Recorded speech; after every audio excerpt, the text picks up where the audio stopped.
prepared for mega disasters and what can we do now, which was published by Knopf in 2006. Finally, Irwin is president and co-founder with Paul Simon of the Children's Health Fund, which is a philanthropic initiative created to develop healthcare programs in 25 of the nation's most medically underserved urban and rural communities. After Irwin delivers his keynote, we will hear from Jeff Sachs, also somebody who in essence doesn't need an introduction. He's the director of the US Institute, also Quetelet Professor of Sustainable Development and Professor of Health Policy and Management here at Columbia. He's Special Advisor to United Nations Secretary Ban Ki-moon on the Millennium Development Goals, actually more recently more so on the Sustainable Development Goals. And he had the same position under the former Secretary General Kofi Annan.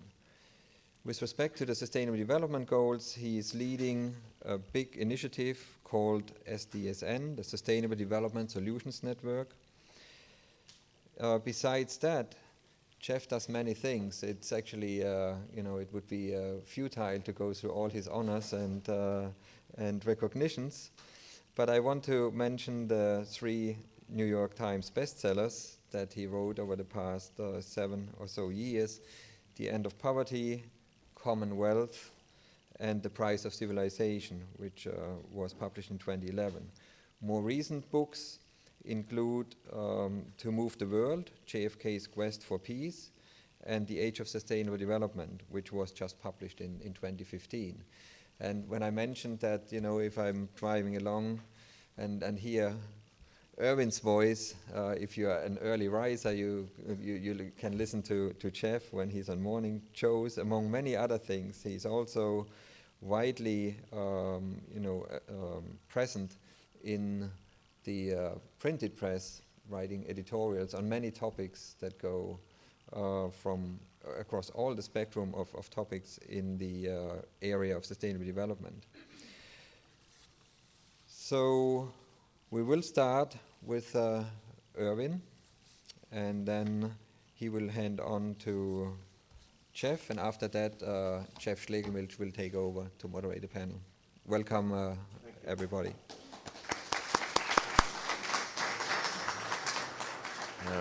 Let's see. This is the point.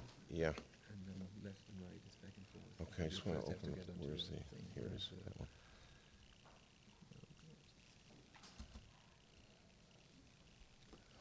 Okay, so let's go to this, just open this one. Can we get a full screen there? Yeah, no, we have to figure that out. Why didn't we do it? Oh, here it is. So Okay, you thanks. have a different picture here. Thank you, Peter. Welcome, all of you. I am kind of glad to be talking to you, but the topic's a little bit grim, but we're going to try to go through some key points about disasters, and Jeff is going to put it in the context of Sustainable Development Goals and sort of the status of the world in relationship to the issues that we're talking about. But I just want to make a confession to you that our program is called the National Center for Disaster Preparedness. So I know what national means. I pretty much know how to define a disaster. Preparedness, I don't know. I've been actually struggling with it, and you'll see why. Because it's really not clear what we mean by a prepared world or country or community or individual, for that matter.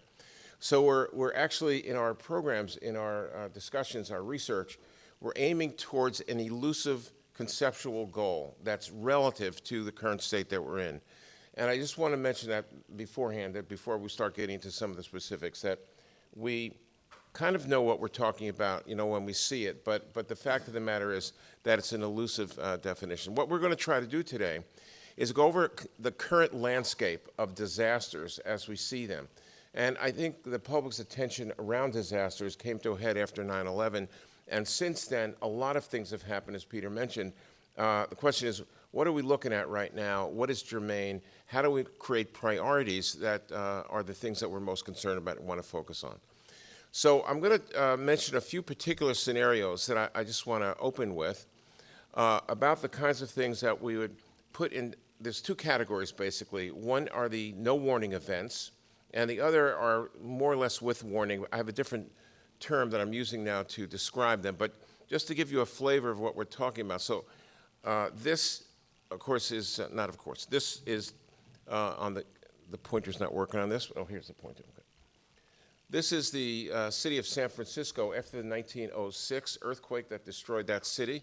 And the reason I have this here is there's been quite a bit of speculation about another major seismic event that is potentially going to happen, certainly within our lifetimes, in somewhere on the West Coast. And this is something that the country is extraordinarily unprepared for.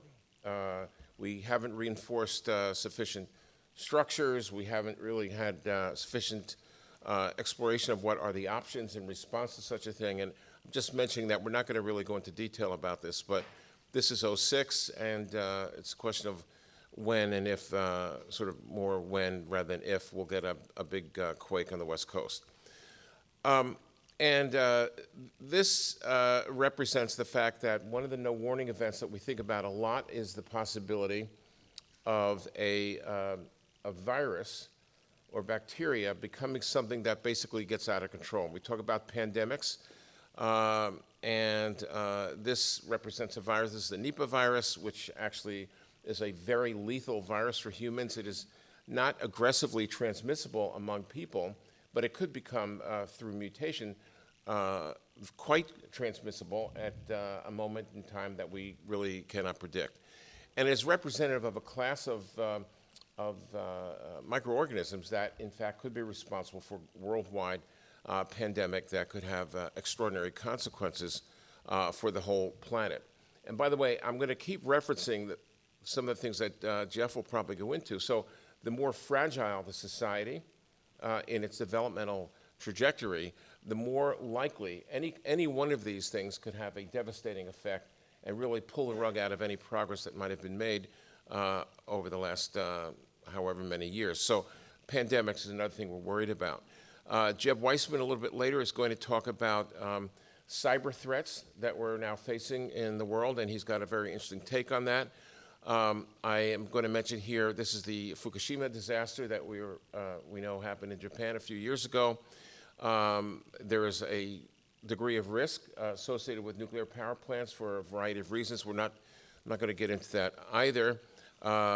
Just yesterday, the Associated Press revealed a long-term investigative report on the selling and buying of enriched uranium on the black market, in particular in relationship to potential terrorist organizations. So I'm mentioning here, and I may come back to this a little bit later, the possibility of a nuclear device being bought, stolen, or built by an organization that is interested in serious creation of terror and disruption somewhere on the planet. The other no warning event has to do with the tremendous fragility of America's infrastructure. Overall, the American Society of Civil Engineers is projecting that it would cost about $3.7 trillion, that's with a TR, to really fix America's infrastructure.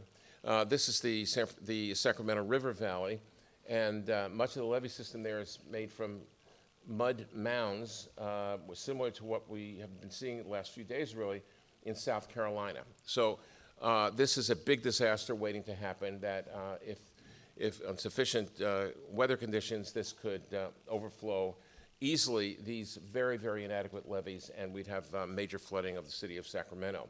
So these are things that could happen, relatively speaking, without warning, most of which we're really not even remotely prepared for.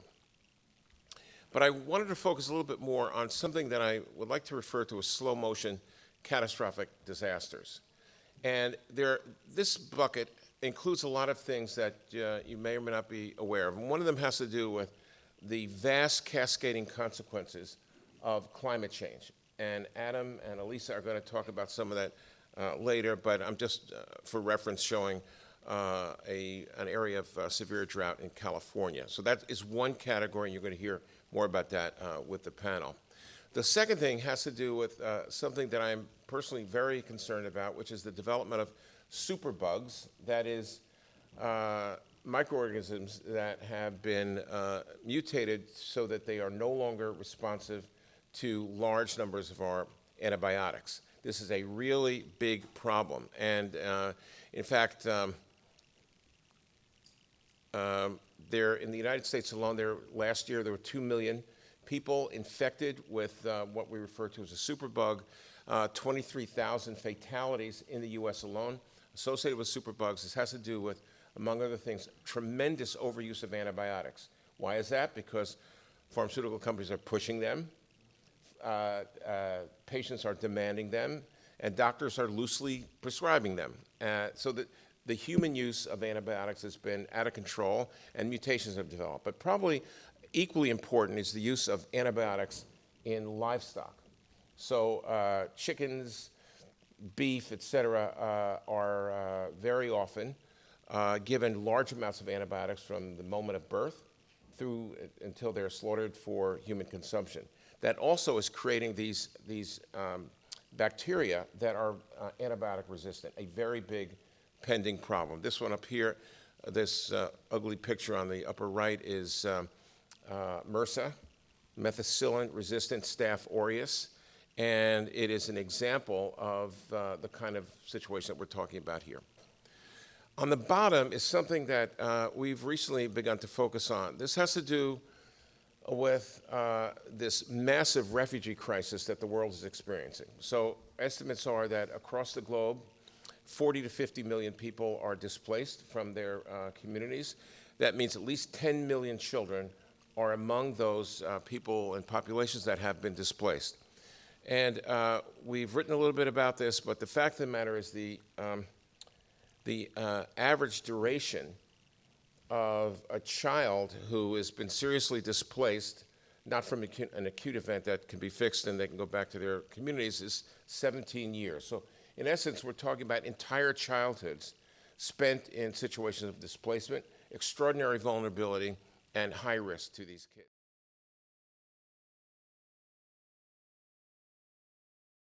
Civil unrest for years now has actually used to have a very good educational system with over 90% literacy among children in Syria. 50,000 teachers have left Syria, gone, killed, disappeared. Schools are shut, and we have children who are 9, 10, 11 years old who haven't gone to school for 3 or 4 years. They're now displaced out of the country, and I don't know what it is the world expects to happen to those kids, but I'm anticipating that this is not going to be a good outcome for them or the rest of the world. And I've been pushing for much more global attention to the plight of these kids, and I think something needs to be done. But these kids are at high risk, and the societies which they'll occupy are at high risk as well. So these are the more gradual catastrophic disasters that we don't normally put in the category of, let's say, a severe hurricane or an earthquake, but they are extremely troublesome nonetheless.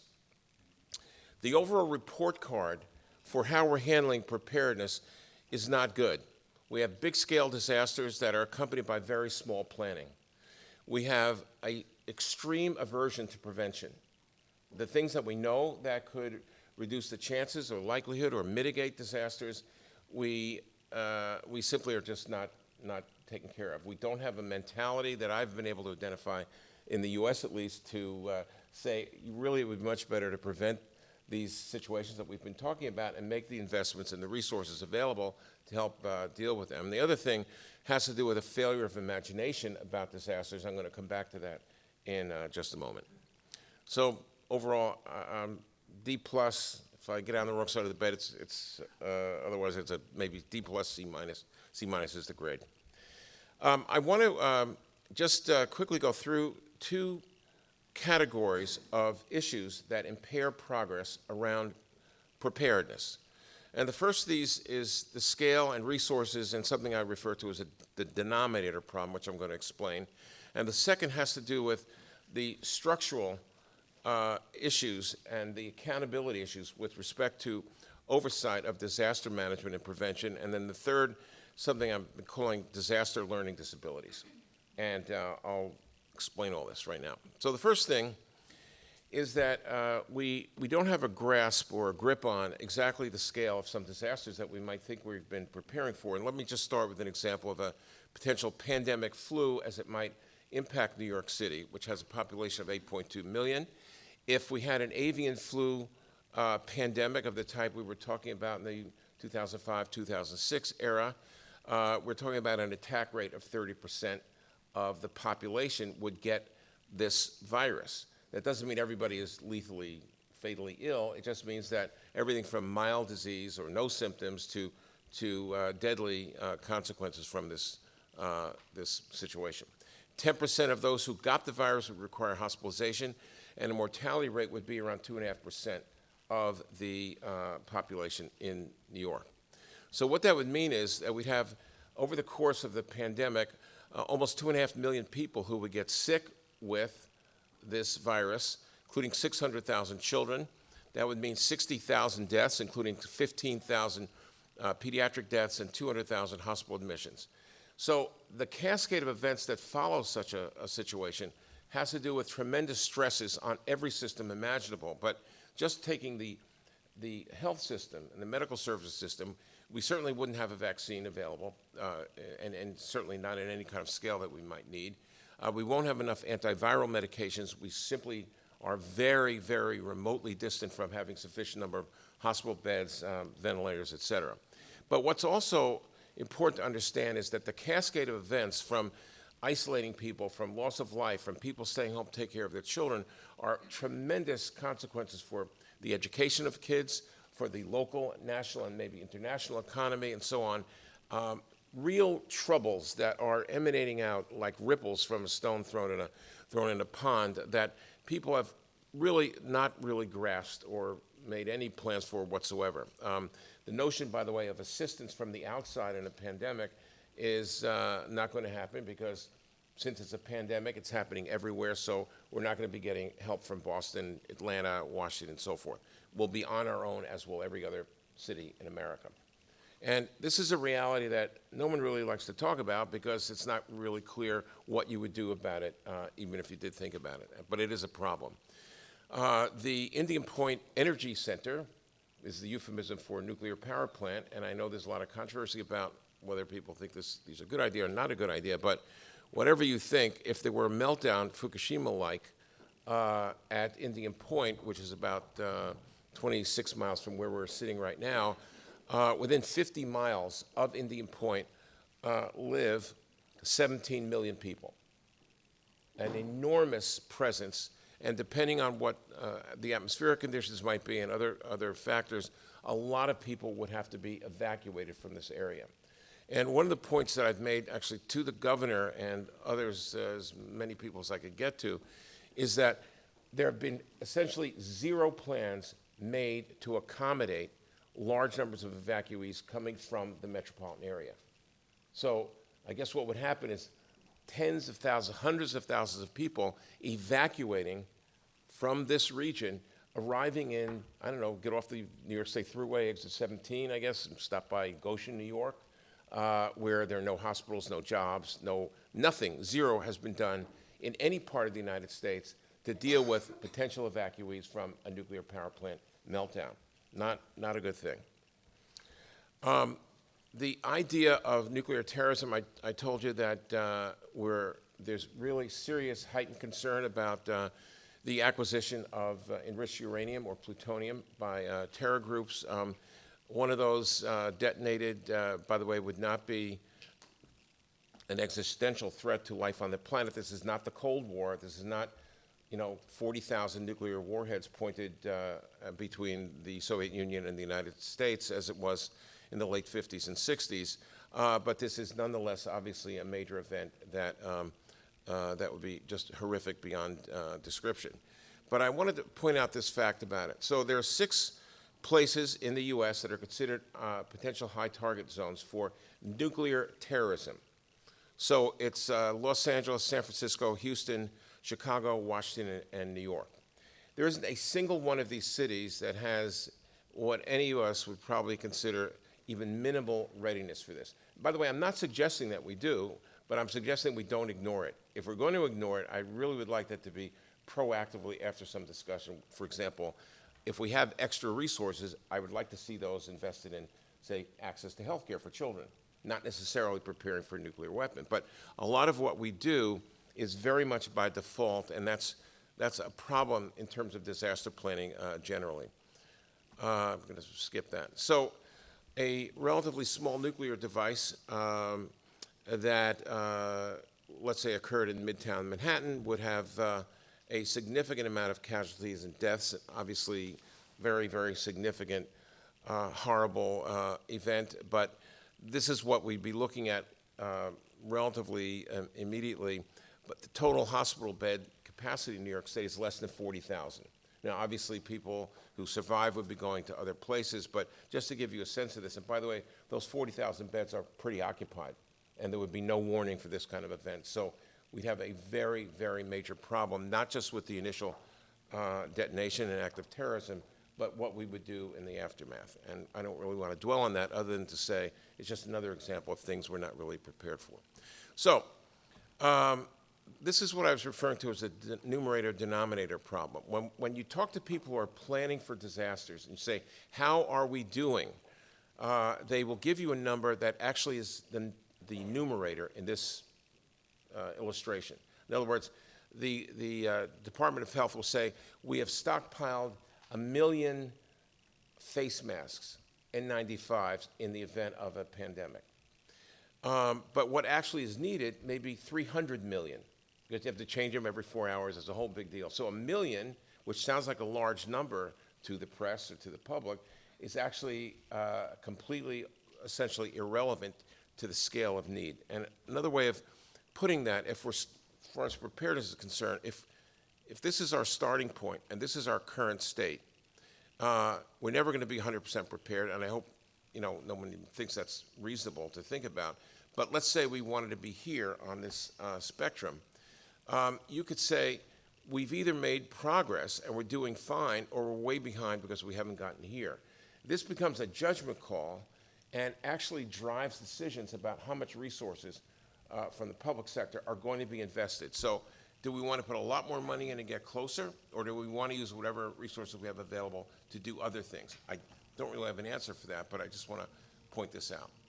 The second bucket of challenges that impair progress around preparedness has to do with structure and accountability and jurisdiction. So the question of who's in charge, and I'm just going to mention two quick things. One is that the reality is that the federalist system that we live under in the United States absolutely does not work for preparedness.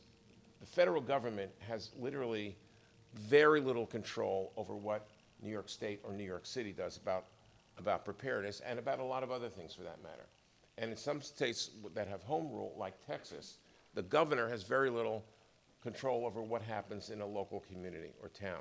The mayor determines that. This diffusion of responsibility and authority for things, and in our case we're talking here about preparedness, is a major barrier to having some sense that the country is prepared as a whole. It's really a problem and very difficult to figure out how that needs to be addressed. On the global scale, some of you may be aware of the fact that the World Health Organization has been profoundly criticized after multiple investigations in terms of their response to Ebola, which was first of all delayed, and second of all, very, very inadequate on many, many counts. And if you get a chance to look at some of the analysis and reports, there's a new one coming out from the Council on Foreign Relations shortly. The World Health Organization, which I think many people might instinctively think was the place that would oversee a global challenge like Ebola, actually pretty much failed to do that. On the other hand, who should do that? You can't have an international organization march in and take over responsibility for the legal government authority and responsibility of a country. It just doesn't happen, can't happen. But when the country is dysfunctional because of a horrible disaster, for example, like the earthquake in Haiti, it is not clear how and who oversees and takes responsibility and is accountable for the outcome here. I'm just putting that out there as maybe something we can discuss later, but I'm concerned about this issue of authority and responsibility for disaster response, both in the US and internationally. The final point is this issue about whether we do or don't learn from our previous disasters. So we have experiences. So the experience might be flooding in South Carolina, or it might be 9/11. We have lessons learned. I've been to, 50 lessons learned conferences after every major disaster. Same routine. You get officials come by, they talk about what we did wrong and how we're going to be better next time. And that's about it. That's where it ends. So if you look at it this way, so we have the experience, which is often called a wake-up call. I was speaking to a reporter in South Carolina yesterday, and they had a lot of issues with their levees down there and a lot of flooding, more to come. He said, this is going to be a big wake-up call for the state. I said, don't count on it. Because really what happens is we can articulate the experiences as a lesson learned. That's easy. But what's not so easy is applying those lessons, fixing what was wrong, putting the right amount of resources in there, and letting the experience from before serve as a mechanism for doing better the next time a disaster happens, or make us more resilient and so forth. And this is a big problem. So told him this is not really, these don't really happen as you describe them as wake-up calls. They're really more like snooze alarms. What happens is there's a lot of arousal. Everybody's waking up. They're kind of focused on the event that's happening. There are reporters everywhere, whether it's the Newtown shootings in Sandy Hook, or it's a big natural disaster. A tremendous amount of attention and a lot of rhetoric about what we could do and should do in the future. And the problem is that when the cameras leave and the reporters are gone, we hit that snooze button and we drift back off into complacency. And that's a real problem that again, maybe we can get a chance to discuss that coming up. What I did not talk about, and I could later if we had time, is the issue of recovery from disaster. And the last point I'll make is that of all the cycle of disasters, prevention, readiness, response, mitigation, the recovery part is where we have the most difficulty. This is internationally and here in the US. That's why we have probably, 20,000 people in New Jersey still not back to normal after Superstorm Sandy. We still have a devastated community in the lower ninth 10 years after Katrina in New Orleans. So it's a whole other discussion. Maybe we'll reconvene at some point if Peter allows us, and we'll talk about recovery, disaster recovery. But it's a real problem, and I think related to the resiliency of societies, and maybe Jeff will brush on that as well. So Jeff, would you like to come up?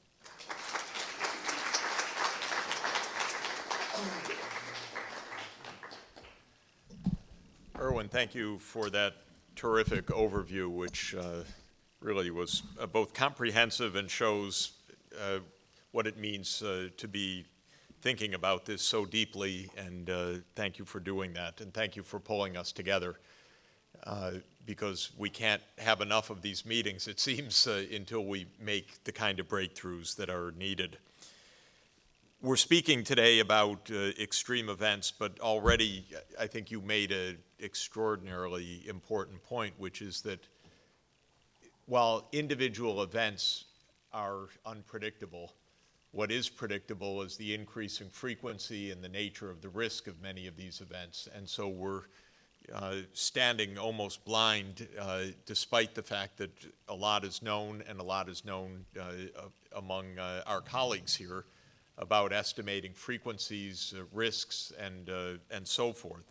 And what we also know is that for a number of reasons, the kinds of events that we're talking about today are rising in frequency, or at least rising in the numbers of people that are impacted.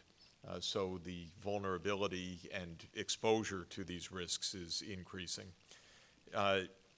You mentioned a number of categories. I think it's worth us keeping these distinct in our discussion going forward, because they do have different causes and different mechanisms of preparedness and response, but definitely hydrometeorological shocks, especially related to climate change, are on the rise and should be expected to continue to worsen.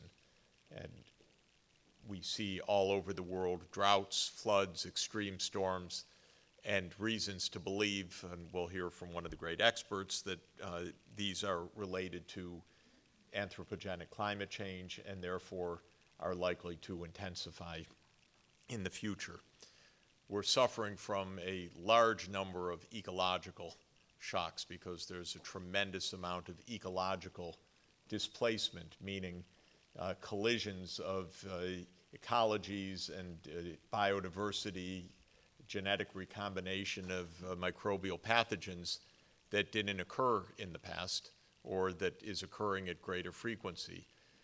Most of the emerging diseases or re-emerging diseases like the Ebola infections are zoonotic, so they involve some kind of transfer of a pathogen from an animal reservoir to a human reservoir, and a lot of that is occurring because of humanity pressing upon ecosystems that they weren't deeply engaged in the past because of migration, population pressures.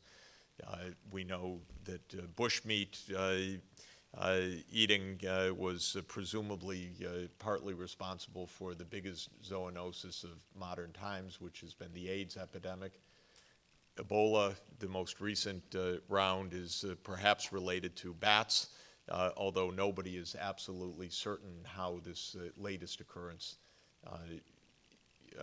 arose. But we're seeing a lot of this, and we're seeing a lot of recombination of genetic material, probably also related to industrial production of poultry and almost a machine of recombination in China, where a lot of the new flu varieties emerge every year. Then there is no end of geopolitical, military, security, terrorist kinds of incidents and shocks, and Irwin mentioned a lot of those. And we can add cyber insecurity to the list now, and we're going to hear about that. And that's really important because we live more and more on a network that we assume is always going to be there, and everything that we need, more and more we put on there, and it's highly vulnerable, no doubt. And so this is actually a quite serious concern.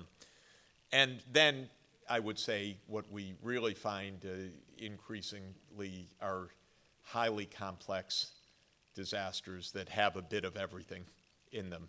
And the Syrian bloodbath right now is the kind of perfect storm that reflects, on the one side, underlying ecological triggers in a decade ago of extreme drought and population displacement, very bad governance that led a brutal regime to respond to unrest with brutality, a tremendous amount of geopolitics because the U.S., Turkey, Saudi Arabia all wanted to overthrow that regime, probably at the slightest pretext. But when the pretext arose, all of a sudden arms flooded into the region. It happens that regime is an ally of Russia, so Russia's bombing in Syria and Iraq today is not outside of the kind of response. The sad truth is we know from history that this kind of continuing escalation sometimes has no end. It took one bullet to start World War I after it triggered a cascade of madness of response, threat, counter-threat, escalation, launch of war, and so forth. And so we're constantly living in that kind of spiraling risk as well. But Syria, to my mind, reflects the fact that such disasters don't ever have single, or I shouldn't say that, these days often do not have single causes and often are highly complex, spanning ecological, demographic, ethnic, geopolitical factors, and bringing them all together and making them extraordinarily difficult to address.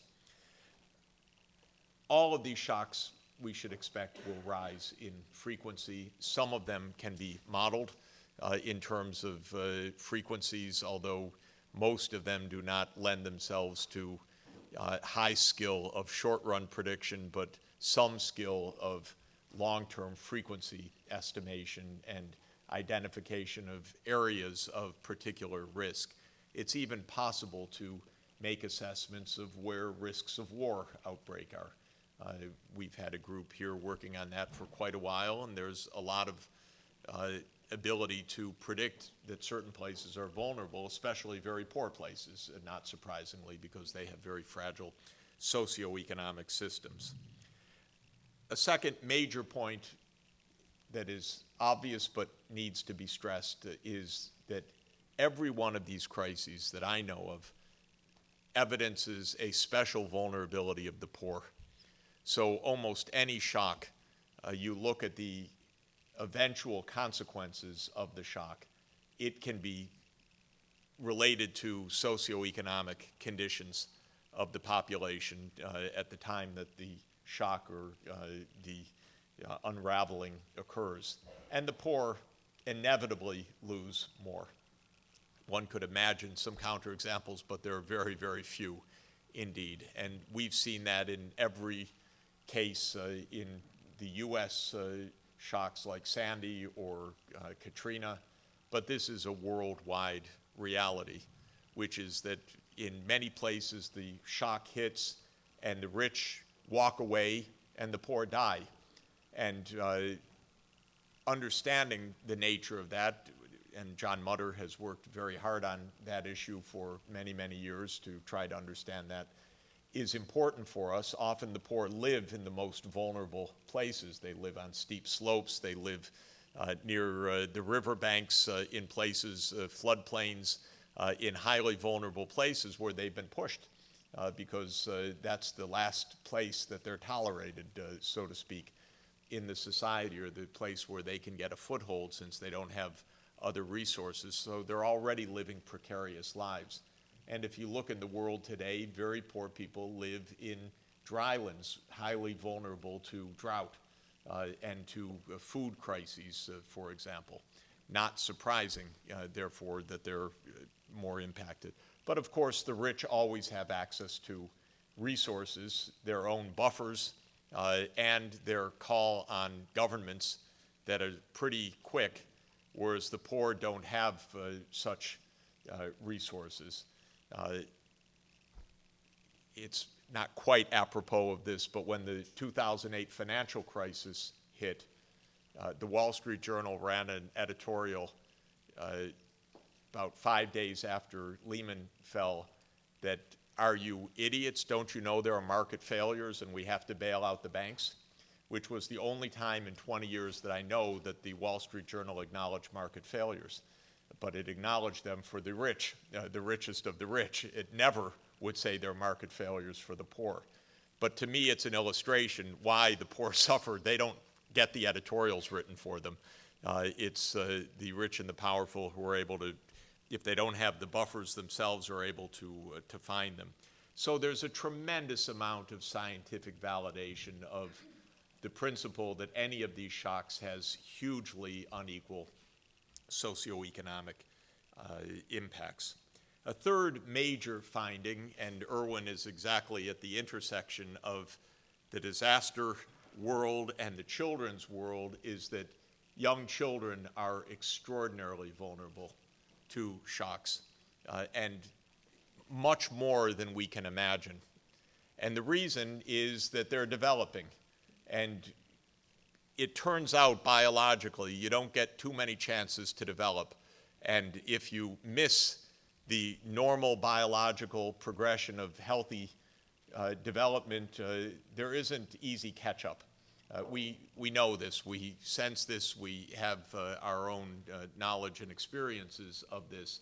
But the biology is now increasingly clear that even fetuses that face the stress of the pregnant mother during one of these episodes of disaster, or children, very young children who face episodes of disaster, may never recover, actually, especially if they face a period of nutritional stress or psychological stress or familial displacement. And therefore, we should be paying attention always to the children. For us, grown up, we are to a greater extent what we are, and we can perhaps bounce back from a disaster. But children cannot bounce back if they have a period of extreme stress caused by one of these episodes. And more we find evidence of this, and more we understand the biophysical pathways, the cortisol pathways of stress for young children leading to long-term debilities in health and cognitive development, or nutritional stresses early on that are never repaired, and so forth. A fourth finding of a careful scientific study of disasters undertaken, I'm proud to say, by many of our students in the PhD program in sustainable development in recent years, and by our colleague Doug Almond and others at SEPA, is that these shocks have very long-term consequences. And this was almost unknowable in the past, when the statistical means to identify consequences of these shocks simply didn't exist. But what Doug Almond showed, for example, in research a decade ago, was that if a fetus was in a place that was exposed to the 1918 flu epidemic, the child and later adult that emerged statistically had a much greater chance of various disabilities 30 years later, 40 years later. And so the consequences of early exposure to these shocks is very significant. And this kind of research was almost impossible to do without some of the advances in household data sets, longitudinal surveys, and so forth. But now there have been a series of confirming findings. And what they show in general, for example, by Sal Sheng, one of our star PhDs in sustainable development, who has studied the impact of typhoons in the Philippines, it's that children exposed to those typhoons, or even as fetuses during the period of typhoons, face much higher risks of early childhood mortality stretching out for years. And so the consequences are not, as we sometimes would have thought, if you made it past that first week, everything was fine and you would catch up, but rather because of deeper biological consequences. And now it seems mothers don't breastfeed as effectively after shocks. Perhaps they're unable to, or undernourished, or without the time or the capacity, or separation of families and so forth. You get long-term consequences that can be carefully dissected if you have big enough data sets, basically, to find evidence that was otherwise not perceptible immediately on the surface. And I collected a series of these just running in this morning. I'll give you just a quick shorthand. Two of our PhDs, Jesse Antilla Hughes and Sal Sheng, who I mentioned, studying the Philippines typhoon, showed that the infant mortality effects last for several years into the future of higher infant mortality effects.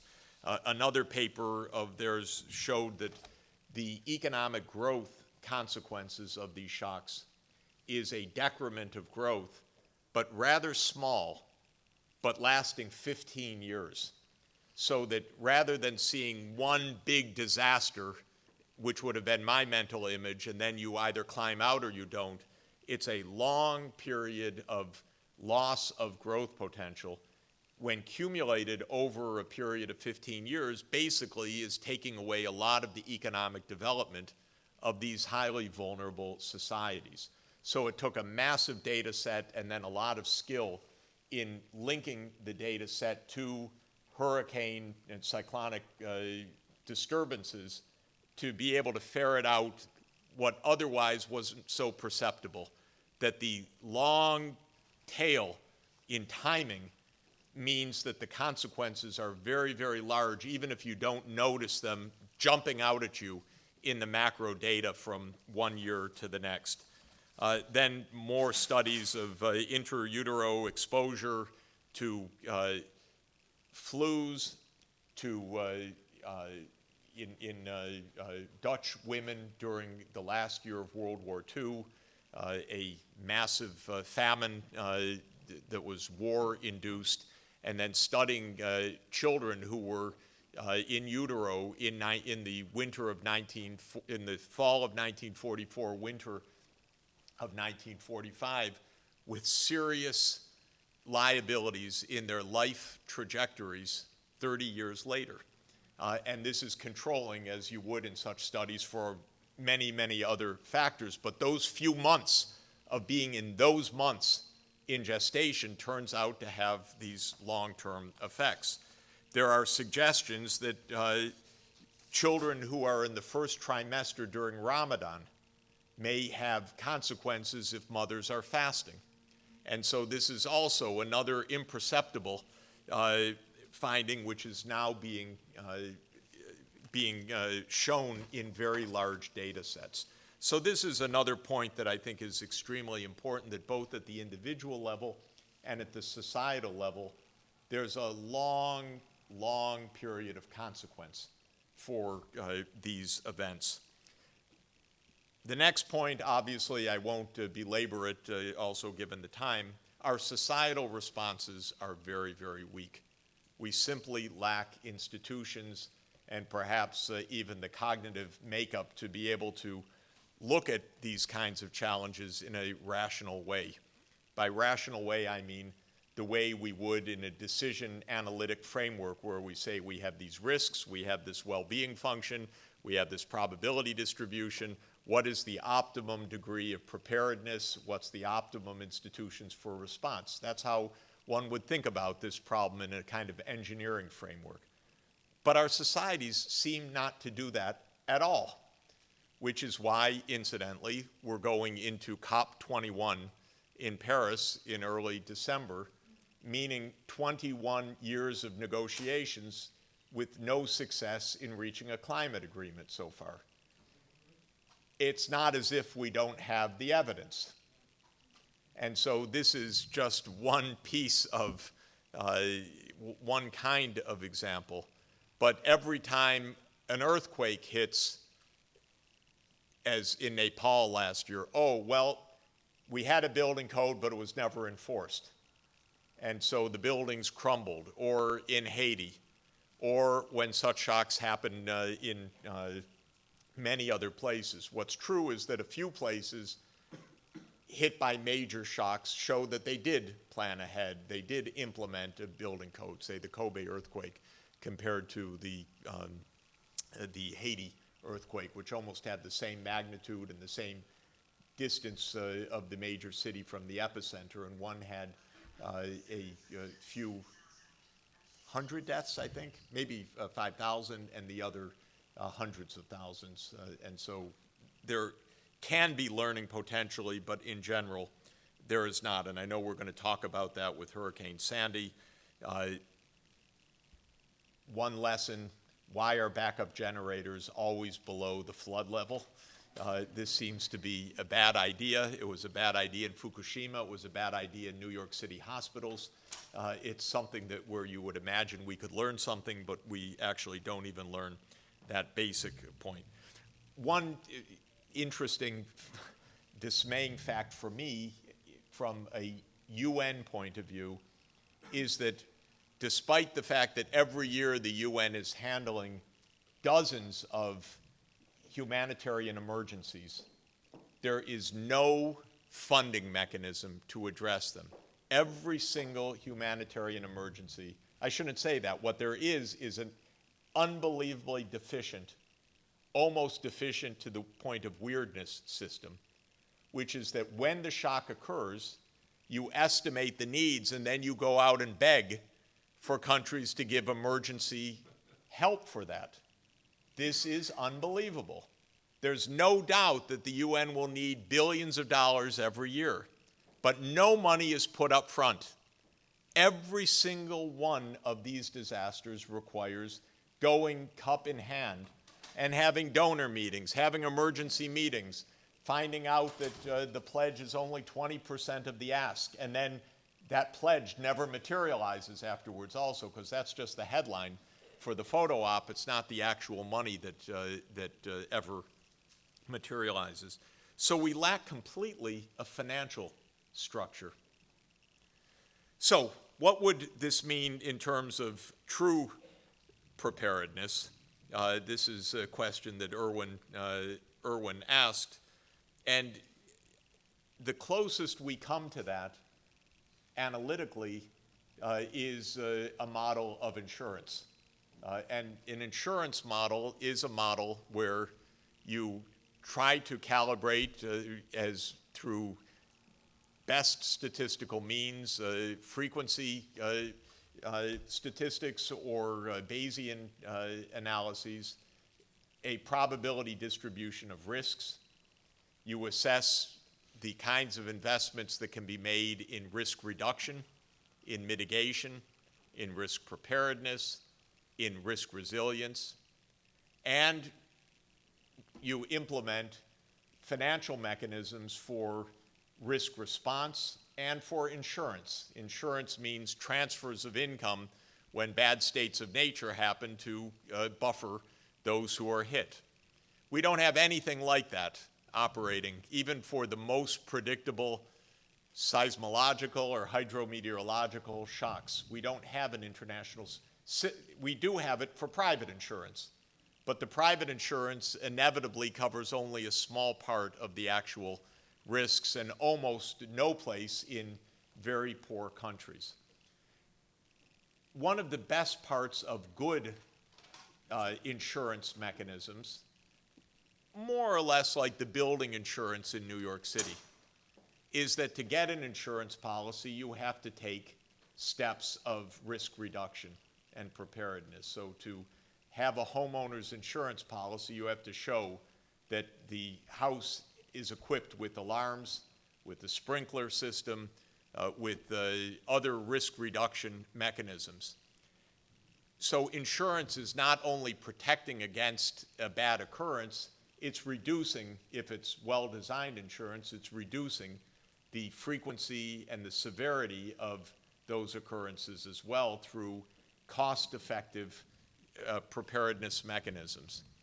One of the things we should try to do in the international system is to implement some kind of public-private insurance system, maybe literally with the insurance companies, to cover a lot of the risks that are not covered, but to use that as a leading wedge to insist on preparedness and to insist on meeting insurance covenants that building codes are there, building codes are being enforced, other preparedness standards are there, floodplain warnings are being heeded, only certain areas will be covered by the insurance and so forth. We have none of those feedback mechanisms that I can see operating right now at a systemic or policy level for almost any of these shocks. One good thing about insurance that I can mention that is the counterpart to the long tail of costs from bad shocks is that there's an equivalent literature which says that timely insurance has very, very long predictable beneficial consequences. So there are recent articles that show if poor children are covered by health insurance, 30 years later, they're much more likely to have a job, much more likely not to be in welfare, much more likely to have had a decent education. And so insurance coverage is really the flip side of disaster exposure, in that it also has a very long tail that is not necessarily perceived, but only now with good longitudinal studies are we able to find the very long-term benefits. This is also, by the way, related to findings on early childhood development programs, Head Start and others, where the short-term conclusions were can't find an effect, maybe not cost-effective. But when Heckman and others took out the implications of being covered by such programs 20 years or 25 years, they found very powerful effects. It was only the short term that they couldn't identify the effects. So it has something like the shock phenomenon of small benefits that accumulate over a very long period of time. And so we know that insurance would have a very, very meaningful, beneficial effect if we thought through this. Two more points that I want to mention. One is the role of technology. Technology can play an enormously beneficial role on all parts of the insurance value chain, on predictability, skill in forecasting, in risk reduction, in disaster response, simply text messaging, codes, alerts, and so forth can save vast numbers of lives. When Hurricane Mitch hit in Honduras and 10,000 people died, they died in their sleep because nobody bothered to warn them that upstream a massive flood had developed, and they died drowned on the riverbanks rather than in some violent immediate way. It was predictable for hours, but Honduras didn't have alert systems. We know that even very, very primitive or basic, I should say, safety systems like in Bangladesh to climb ladders to get out of floods has saved vast numbers of lives. So good technology can make a huge difference on all dimensions, and we should be thinking about this in a very systematic way, especially at this university. The final point that I want to mention is that last 2 weeks ago on September 25th, the world adopted a new cooperation framework, the Sustainable Development Goals. That will be our global diplomatic framework for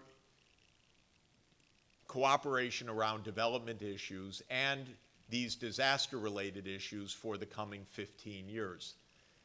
I am giving the homework assignment to everybody in every speech. Go home and learn all 17 goals. Time is running out for you to be the first in your family to do so, because you'll find out that your brothers, sisters, kids, parents already know them, because I've already talked to them. So you have to go home and hurry to learn these 17 goals. But interestingly, and good news is there are 5 specific targets on disaster risk preparedness. This is not a forgotten issue in this list. And these are instructions for us, and they're leverage points for us as well.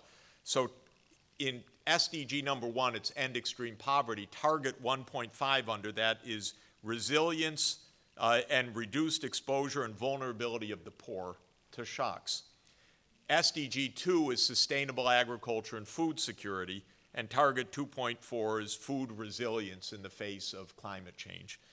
Target 11 is sustainable cities and human settlements, and target 11.5 under SDG 11 is reduce global deaths and losses from natural disasters. I don't remember exactly how it's stated, but it's very clearly along our lines.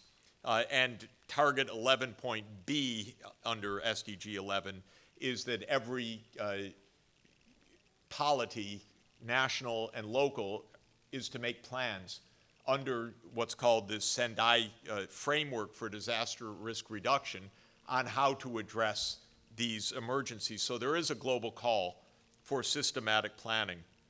And then SDG 13 is to stop human-induced climate change, and target 13.1 under that is to increase the resilience and the adaptive capacity of societies to anthropogenic climate change. So we have a framework, we have some leverage, we have some global goals. This is very timely. Let's put some content into them. Thank you.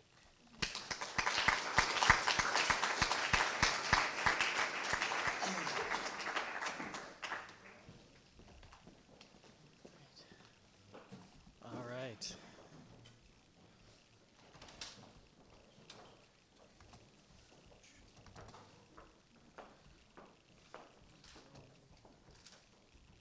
Slideshow. And we're in. All right. Well, thank you everyone for coming out today, yeah, it's a privilege to be in this company. Also, I just want to thank again Peter, Pamela, Jennifer, Vin, just the whole team behind the Sustainable Development Seminar Series. It's always a great pleasure to be a part of these and just a great venue for having these conversations. As we move into the panel portion of our event today, I want to start by just talking a little bit about how as a nation we underwrite preparedness and resilience. And those two terms, preparedness and resilience, these are thrown around quite a bit in this disaster preparedness domain, but they actually mean two very different things. So the term preparedness really refers to a somewhat two-dimensional concept where you identify a threat, you write a plan for that threat, maybe you buy some stuff, you train people on it, you exercise it, and then you revise the plan based on what you found, and then rinse and repeat, right? Resilience is actually something we're just starting to understand. So if preparedness is the insurance policy to reduce risk and to reduce the loss as a result of a disaster, resilience is something additive that comes into play when different facets of a community work to solve problems together. And I'm going to come back to that in just a little bit to talk about what that means in the world of disaster preparedness. But in the United States, how we fund disaster preparedness primarily comes through the federal level and then trickles down through the state down to communities. So for cross-sector preparedness, so this is across all of the various different aspects of the continuum of responders. There are two major funding streams. There's actually a handful of funding streams that come through the U.S. Department of Homeland Security, but two of the benchmark ones are the State Homeland Security Grant Program and the Urban Area Security Initiative. The State Homeland Security Grant Program is focused on states and creating statewide preparedness systems and local projects that make the state better able to respond to a wide range of disasters. And the Urban Area Security Initiative has a little bit more of a terrorism flavor to it and is focused on the high-populated, high-threat areas. And as you can see, we've actually seen a divestment in preparedness since its peak in this time frame of analysis of 2008. We've seen the state funding reduced by about half and the urban area funding reduced by about a third. That actually masks a reallocation within the urban area funding where a couple of the high density urban areas retained the majority of the funding and a couple of others actually lost funding. The trend before 2008 is still a downward trend. There's just some restructuring to the way Homeland Security did grants that makes it not as clean of a picture.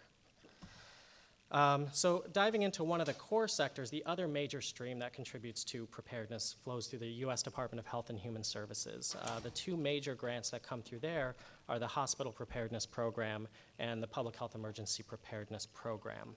The Hospital Preparedness Program is focused on the clinical setting, places where we receive care, disproportionately hospitals. And the Public Health Emergency Preparedness Program is more the wraparound, community-based public health services. And as you can see, since its peak in 2003, we've seen a reduction by over half of the hospital preparedness funding and about a third of the public health preparedness funding. In addition to this, we've seen about $1 billion cut since over this time period for baseline public health funding for all public health services and a national workforce reduction in the public health sector of about 50,000 full-time positions through attrition and layoffs. So I guess the big question is, so what, right? The bars on the graph get smaller, you work smarter, not harder, do more with less. What does that actually mean? So in 2012, Trust for America's Health did a survey that looked at what were the impacts of these cuts in public health preparedness. And to give just a snapshot of some of the high-level things that they found, at the beginning they found a reduced capacity and capability for mass vaccine and antibiotic distribution. The irony here is that a year earlier, the public health system actually had to use this capability. There was H1N1. Everybody remember that? There was a novel a novel strain of influenza with pandemic potential that required an off-cycle development of a vaccine that had to be distributed through this capability. And it's been used locally for outbreaks and other situations, and yet a year later, the capacity is already eroding. That we've spent so much time and effort to build up because of the loss of resources to do this. Top-level laboratory capabilities. This is a critically important one. This is your early detection and early characterization system. And this is not something that can be bought with surge funding, right? We saw the $5.4 billion for Ebola surge funding, which is critically important. And it expands your existing capabilities, but it doesn't create new capabilities. And Going down to the next one, epidemiologists. One of the key investments made by the CDC over the last few decades was to rebuild the epidemiologist capacity of state and local governments to be able to go out there to detect, investigate, and understand these diseases. And we're seeing the loss of that capability. Environmental health programs. So as we look into the extreme events that we're seeing, even just over the last 5 years, how many hazardous material spills, how much risk are we incurring through the shipment of hazardous materials on the rail lines and through new ways of sort of extracting the last of the fossil fuels out of the earth. And yet, while the threat increases, our capacity to respond and understand the consequences continues to decrease. And finally, climate change. The state and local health departments, they want to plan for climate change. That's what was found. And they're having to delay that because they're having to focus on more immediate operational needs. Now, I checked, climate change hasn't delayed itself to wait for the funding to catch up. So these are just a few snapshots where some of the preparedness areas are eroding. But I want to come back to the concept of resilience as well, too. And so this is from Judith Rodin of the Rockefeller Foundation's book, The Resilience Dividend. And I think this makes a very important point. So when we look at preparedness as an insurance policy, as money you put in so you lose less down the road, I think one thing we're starting to understand is that if it's done properly, you actually build resilience, which is more of an investment that pays a dividend. So communities that are investing in resilience, that are creating those connections for solving these problems and bringing different sectors together to create broader ownership over what happens in the community, are experiencing something without a disaster ever happening. And it's translating into improved economic activities and generally a higher quality of life. And then when a disaster does strike, we're seeing less damage and a faster recovery process, but even more so, we're seeing a stronger recovery process because these communities are identifying that with recovery is an opportunity not just to rebuild, but to rebuild stronger. The converse of that is the resilience deficit. And so there is no middle ground, there is no baseline. If you choose not to invest or you fail to make the choice to invest in resilience, it's this downward spiral where you start to lose track, and then with each disaster, you're never quite able to recover back up to baseline. And so with each subsequent disaster, you're following farther and farther behind while the rest of the world moves on. So with that in mind, and thinking about resilience and what the next, what the future holds for us in terms of extreme events and what our communities need to prepare for, we'll transition now into our panel presenters. Just a quick housekeeping note. We're going to be handing out some note cards, so we're going to try and get to as many questions as possible. So if you can actually write the questions down, you'll see some folks just flag them down and write your questions down on the note cards, and that's what we'll use to help facilitate and get as many of these answered as possible. For folks who are watching on the live stream, if you use the hashtag Extreme15, you can also submit questions there, and we'll have some folks here write those down, okay? And so just throughout, if you come up with a question and you need a note card, just throw a hand up, we'll get someone to you. Okay. So it's my pleasure to introduce our first panel speaker. I'm actually gonna step to the side a little bit so we can get set up here, who's gonna talk to us about the science of climate change and what we can expect with that. To my right is Dr. Adam Sobel. He's a professor at Columbia University's Lamont-Doherty Earth Observatory and Fu Foundation School of Engineering and Applied Sciences. He's an atmospheric scientist who specializes in the dynamics of climate and weather. A major focus of his work is extreme events such as hurricanes, tornadoes, floods, and droughts, and the risks these pose to human society, the present and the future. He's also leading the new Columbia University initiative on extreme weather and climate. Dr. Sobel holds a bachelor's degree in physics and music from Wesleyan University and a PhD in meteorology from MIT. He's received several awards over the last few years from the American Meteorological Society, the AXA Research Fund, the American Geophysical Union. He's the author or co-author of over 100 peer-reviewed scientific articles, which I think is more than I've actually cited in my time. And his book about Sandy, called Storm Surge, was published in October 2014 and has already received the 2014 Atmospheric Science Librarians International Choice Award and the 2006 Louis J. Bratton Authors Award from the American Meteorological Society. Thank you for joining us, Adam. Thank you, Jeff. Thank you all for coming. Thanks to the organizers for having me. So I was asked to talk about the relation of disasters to climate change And I want to do that because, as Jeff Sachs said earlier, all these disasters have multiple causes, so I wanted to try to put the climate change component of disaster risk in context with some of the other causes, at least to start with. So to start with what appears to be good news, I'm going to show you just a few graphs. I'm a scientist, I can't help it, sorry. This is some data on the history of really major natural disasters, and they're color-coded by type: earthquake, flood, storm, and drought, as a function of time from 1900 to 2015. And this is the number of deaths. And actually, it's surprisingly difficult problem sometimes to estimate the number of people that are killed in a natural disaster, but this is one group's best attempt at doing that. The citation is down here. It's a group in Belgium that works with the UN on this a lot. And what you see, if you look at this, you see what looks like a downward trend. I mean, the events are very rare, so it's hard to get statistical significance, but these really enormous events, these are in the millions of people. I mean, that's what these numbers are. And some of these are single events. There's a flood here in China that the estimates vary widely, but some numbers as high as 3 or 4 million people killed in a single flood. There's a drought also in China that in the 59 that's credited to be almost similarly catastrophic. So I don't think we could say that this can't happen again, millions of people killed in a single natural disaster. I wouldn't want to stand here and say it's impossible. But we haven't had one this bad in some time, and I do think some of that is real. So for example, to take some examples that I know better, if you look in 1970, there's a number here that's about 400,000. That's one storm in Bangladesh. It killed several 100,000 people. And another one in 91, that's here, that I think I actually put the little arrows, that killed somewhere between 100,000 and 200,000 people. The most recent comparable storm that hit Bangladesh in 2007 killed about 3,500 people, which would be a terrible number in the United States by our standards. The official death toll in Katrina was about 1,800.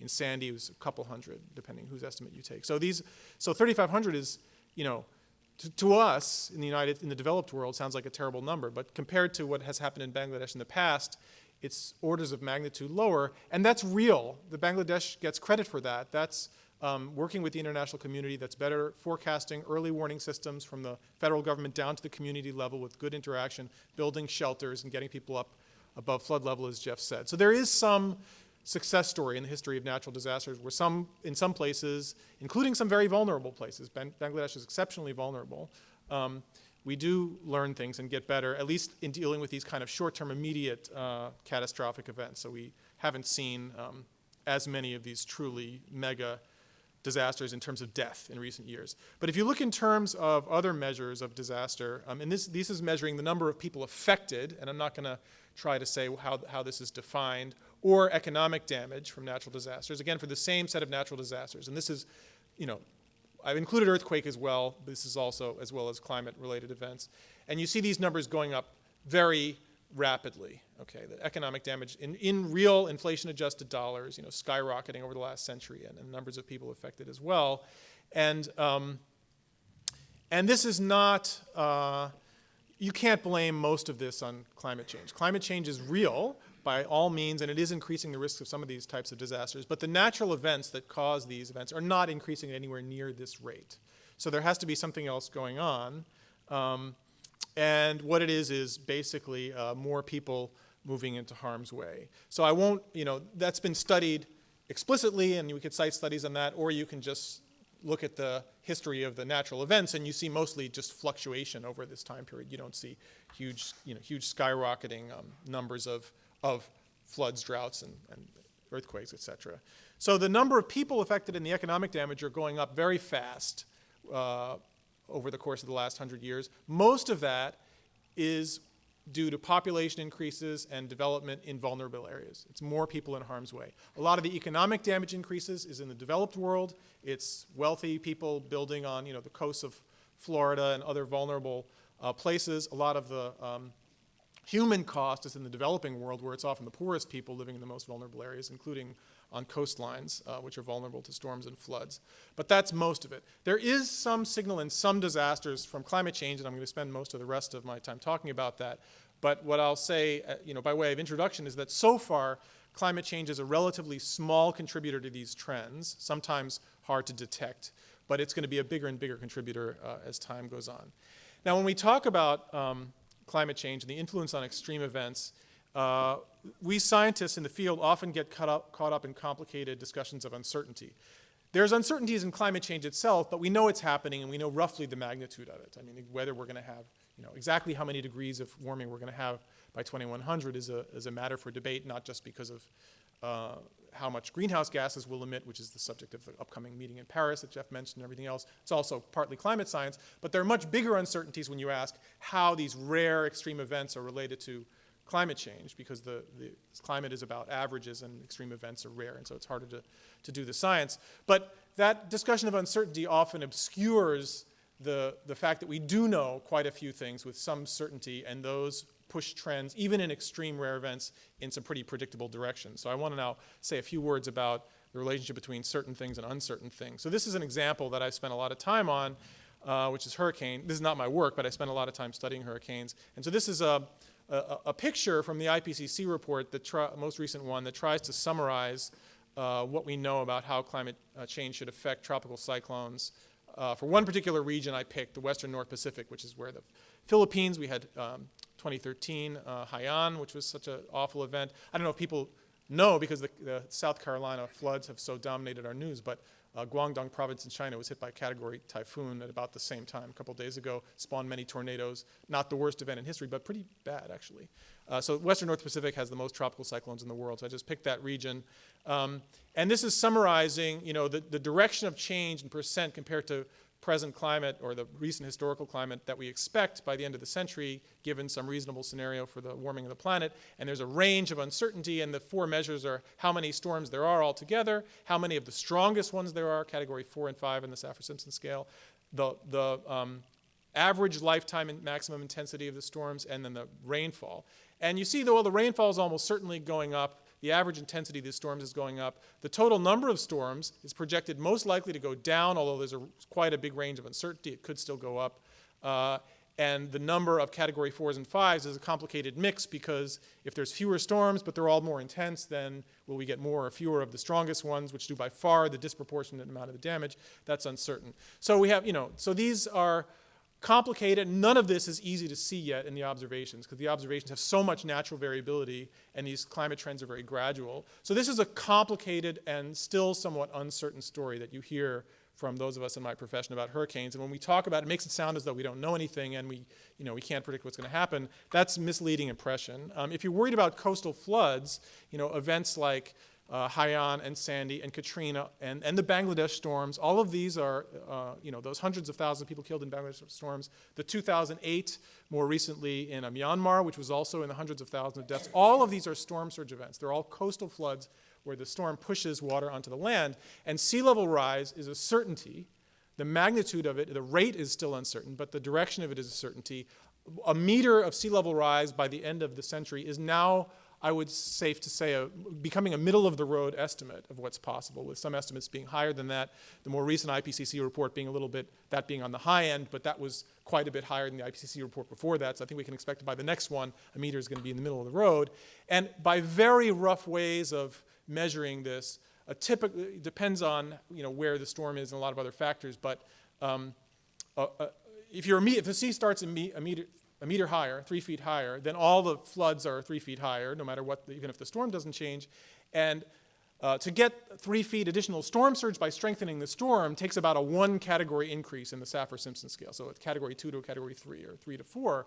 So that's like saying raising sea level by sort of the middle of the road amount is like jacking up all the storms by 1 category, which is a huge number. Nobody expects the storms to change that much anytime, in the near future. So that's saying that the certain thing overwhelms the uncertain thing. In other words, we know that coastal flooding risk is going up quite significantly, and we don't have to worry about all the uncertainty in hurricanes, because there's nothing they can do that's going to change that. And if it turns out we're wrong, that sea level doesn't rise a meter by the end of the century, it's a little bit less than that, it just means the same thing's going to happen, but it's going to take a little bit longer, because sea level rise is a very delayed response to climate change. And by the way, when we scientists end our plots and our projections in 2100, we're really misleading everyone, because nothing stops there. It's a very slow process after you increase the greenhouse gases to get these the ultimate consequences. storms get a lot of attention. They're very exciting, they make headlines, and there's a lot of interesting science to be done with them, so people like me spend a lot of time either in our professional lives or in the media talking about storms and floods. But I think some of the most predictable consequences of climate change are among the worst, and we spend less time talking about them sometimes because they're so obvious. But the thing we know the most about with global warming is simply the warming itself. And the planet's getting warmer, there's no question about it. It's been measured, extremely well. We can see it already. The models predict it just more or less exactly as it's happening. And it's global. It's everywhere is getting warmer, pretty much. Some places a little more than others, but unlike storms and floods, which have very complicated patterns where they're more prevalent somewhere than others, the temperature's just going up everywhere. And so this is, and this has real consequences, which I think others on this panel are better qualified to talk about the consequences than I am, but I'm just going to talk about the, what the projections are. This is from the New York City Panel on Climate Change, which is a group that advises the city government on what's going to happen. It consists of a lot of people here at Columbia and NASA Goddard Institute for Space Studies across the street. And the projections are, so this is the one statistic I picked, the average number of days in New York City with a maximum temperature over 90 Fahrenheit. So the historical recent average is 18 such days. The 2020s, we expect 26 to 30, and by the 2050s, 40 or 50, and by 2100, more than that. Now, over 90, we can all survive a day over 90. This also means the days over 100 is going to go up by similar proportions. My point here is just that this is really taking us into unknown territory. Those of us who have lived in New York City, for our lifetimes, who are adults, have not experienced these conditions, and I think that makes it hard sometimes. The unfamiliarity of the circumstances that are coming makes it hard to react. And I want to show one more science plot before I conclude to sort of try to give you another way of saying that. This is for a report that several of us at Lamont wrote, actually commissioned by Jeff Sachs as part of a study on the Gulf states of the United States a few years ago. And the fact that it's the Gulf states doesn't matter. I could make this picture for anywhere on the, anywhere, and it would look basically similar. And what it shows is the probability of getting a particular deviation from the average in summer temperature. So 0 means you're at the historical average temperature for, in this case, Louisiana, Mississippi, et cetera. So this is in degrees centigrade, and this is the probability of that happening. So these blue is what's the recent history. So every summer is a little bit different than average. Some are warmer, some are cooler. And so an average summer happens, 30% of the time, 35% of the time. And a degree cooler or a degree warmer happens, 5 or 10% of the time. And anything beyond that basically doesn't happen in recent history. This, of course, is for the whole summer. So that's a stable statistic. Individual days fluctuate much more. These are predictions for the end of the century from the best climate models. This is now a few years out of date, but the most recent models would look the same. And the whole distribution is moved up. If you didn't understand my whole explanation of what these distributions mean, all you need to really see is that these two colors basically don't overlap. Okay, these distributions don't overlap. And what that means is that although every year is a little bit different, by the end of the century, and perhaps sooner than that, the coolest summer within the range of variability occurring at that time will be warmer than the warmest summer that anybody alive has experienced, or their grandchildren or their grandchildren. So it's just to say that the climate that's coming is really outside the envelope of what we've experienced. And I think that's a psychological barrier to dealing with these problems, that we react. There's this, Irwin talked about the snooze alarms. We try to react for a little while after there's a disaster, and then people get it when it happens. And so we're seeing, for example, in New York City after Sandy, we're seeing a lot of things happen. There are going to be fewer generators in basements now because there's this brief window where we take it seriously. But the things that haven't happened yet are the things that's really hard to bring attention to. And I think with climate change, it's a really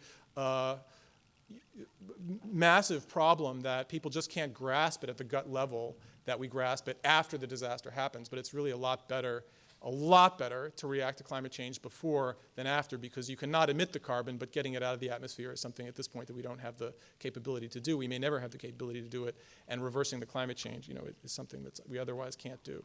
So I just want to make a few points by way of conclusion. Although there's a lot of uncertainty about extreme events in climate change, we do know some things quite well. Temperatures going up and sea levels going up. The only uncertainties are about the rates, but the rates are certainly big enough to be serious problems. We've already seen significant rises in temperature and sea level. Those already have an impact, but they're going to be bigger in the future. These affect other kinds of disasters. So temperature is one of the direct factors that makes droughts and wildfires more likely to occur. So things like the California drought that's been going on for the last several years, the best estimates from the science, most of it done here at Columbia, suggest that the rainfall deficit in the California drought is probably a result of natural variability so far, but the temperature makes it worse by cooking all the water that's already in the soil out of it. And so you get a really bad drought when you have heat and lack of rainfall at the same time. So if it's warmer all the time, then the probability of just having such an event goes up. The same is true with fires. This catastrophic wildfire season that we've seen in the West this last year is some of that's natural variability, some of it's the ongoing drought, some of it's the El Nino, but it's the kind of thing we're going to see more without question as the climate warms. And the same with sea level rise. As sea level rises, it makes coastal flooding more likely. So there's uncertainties, but there are certainties that are driving risks in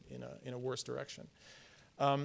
I'm not going to talk about this much. Others have mentioned it, and I'm sure others will after me. But the climate stress and disasters can be causes for follow-on effects like wars and forced migration. And those are not always directly counted when we look at the numbers of what the human impacts of disasters are. A lot of the counting of how many people are killed in a natural disaster is very conservative and looks at immediately attributable deaths. But if we really take the big picture, we know now that things like Syria, the Syrian conflict, which is partly drought-induced, it seems, and that drought seems to be partly climate change-induced, we're going to see more of that. So, I mean, we really need, this is so obvious as to be maybe a cliche to this audience, but we have to say it anyway, we need both mitigation and adaptation for climate. Mitigation in this context means reducing greenhouse gas emissions. That's a very long-term thing, right? If we reduce our carbon emissions now, it has an impact that's very hard to detect in anyone's immediate perception or time frame, but a climate agreement, if we could get a strong climate agreement in Paris this December, that saves lives. It's hard for us to see that, but it really would. And so I think we can't lose focus on that. At the same time, some climate change is happening. It's already happened, and more will happen without question. So what we call adaptation, which means dealing with it, is something we really just have to take seriously through all the mechanisms that have been mentioned so far and all that will be talked about in the rest of the time. So that's all I have, and thank you very much for your attention.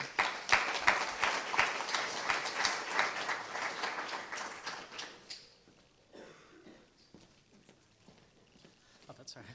Thank you. Thank you, Adam, for really connecting us with the science, but also with the long term, what that human impact looks like, which is such a critical piece of the puzzle in thinking about how these extreme events will impact us and our communities. So as we get set up here, I'm going to introduce our next presenter, Dr. Elisaveta Petkova. Dr. Petkova is a research associate at the National Center for Disaster Preparedness here at the Earth Institute at Columbia University. Her research explores questions at the intersection of natural disasters, climate change impacts on human health, and building resilience to climate-sensitive hazards such as hurricanes, heat, and drought.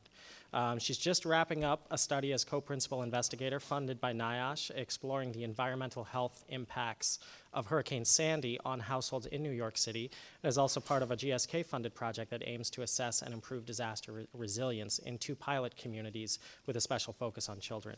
She's also leading the National Center for Disaster Preparedness' program development in the field of climate change, adaptation, and preparedness. She holds her doctorate in public health from Columbia University and a master's degree from the University of Minnesota, both in environmental health sciences. Thank you, Jeff.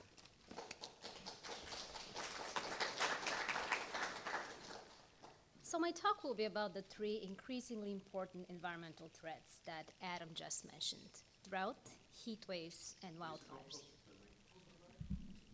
Is this good? Thank you. Like this? Okay. And in order to illustrate what kind of impacts such environmental disasters have had throughout history, I'm going to start with a story about one of the most fascinating mysteries of archaeology: the collapse of the Mayan civilization. The Mayan civilization flourished thousands of years ago in present-day Central America, and they have developed fascinating architecture as well as sophisticated knowledge and art. However, they collapsed suddenly, and scientists have been puzzled about what caused this sudden collapse. One hypothesis was that severe drought has led to the downfall of the Mayan world. And recent evidence has suggested that this as well may have been the case. This is a study by Kenneth and colleagues that has analyzed stalagmite samples and has derived a 2,000-year drought record, indicating that there has actually been a severe drought lasting for decades that happened exactly at the time when the Mayan society experienced the downfall and its eventual collapse. And even more importantly, a recent study by Columbia colleagues has indicated that aggressive deforestation has amplified the impacts of this drought. And as Professor Sachs has mentioned before, drought is never the singular reason such events happen. And it is an important environmental driver that functions together with social and political ones. This is not a novel concept. In this book by Yale geographer Ellsworth Huntington, from exactly a century ago, he explored the link between civilization and climate and noticed that many of the great nations of antiquity appear to have risen and fallen in harmony with favorable or unfavorable conditions of climate. How does this relate to the world today? As a society that is increasingly embracing concepts such as sustainable development and resiliency, aren't we able to respond to droughts in a way that doesn't let it become a serious threat? Well, present evidence from Syria doesn't seem to provide evidence for that.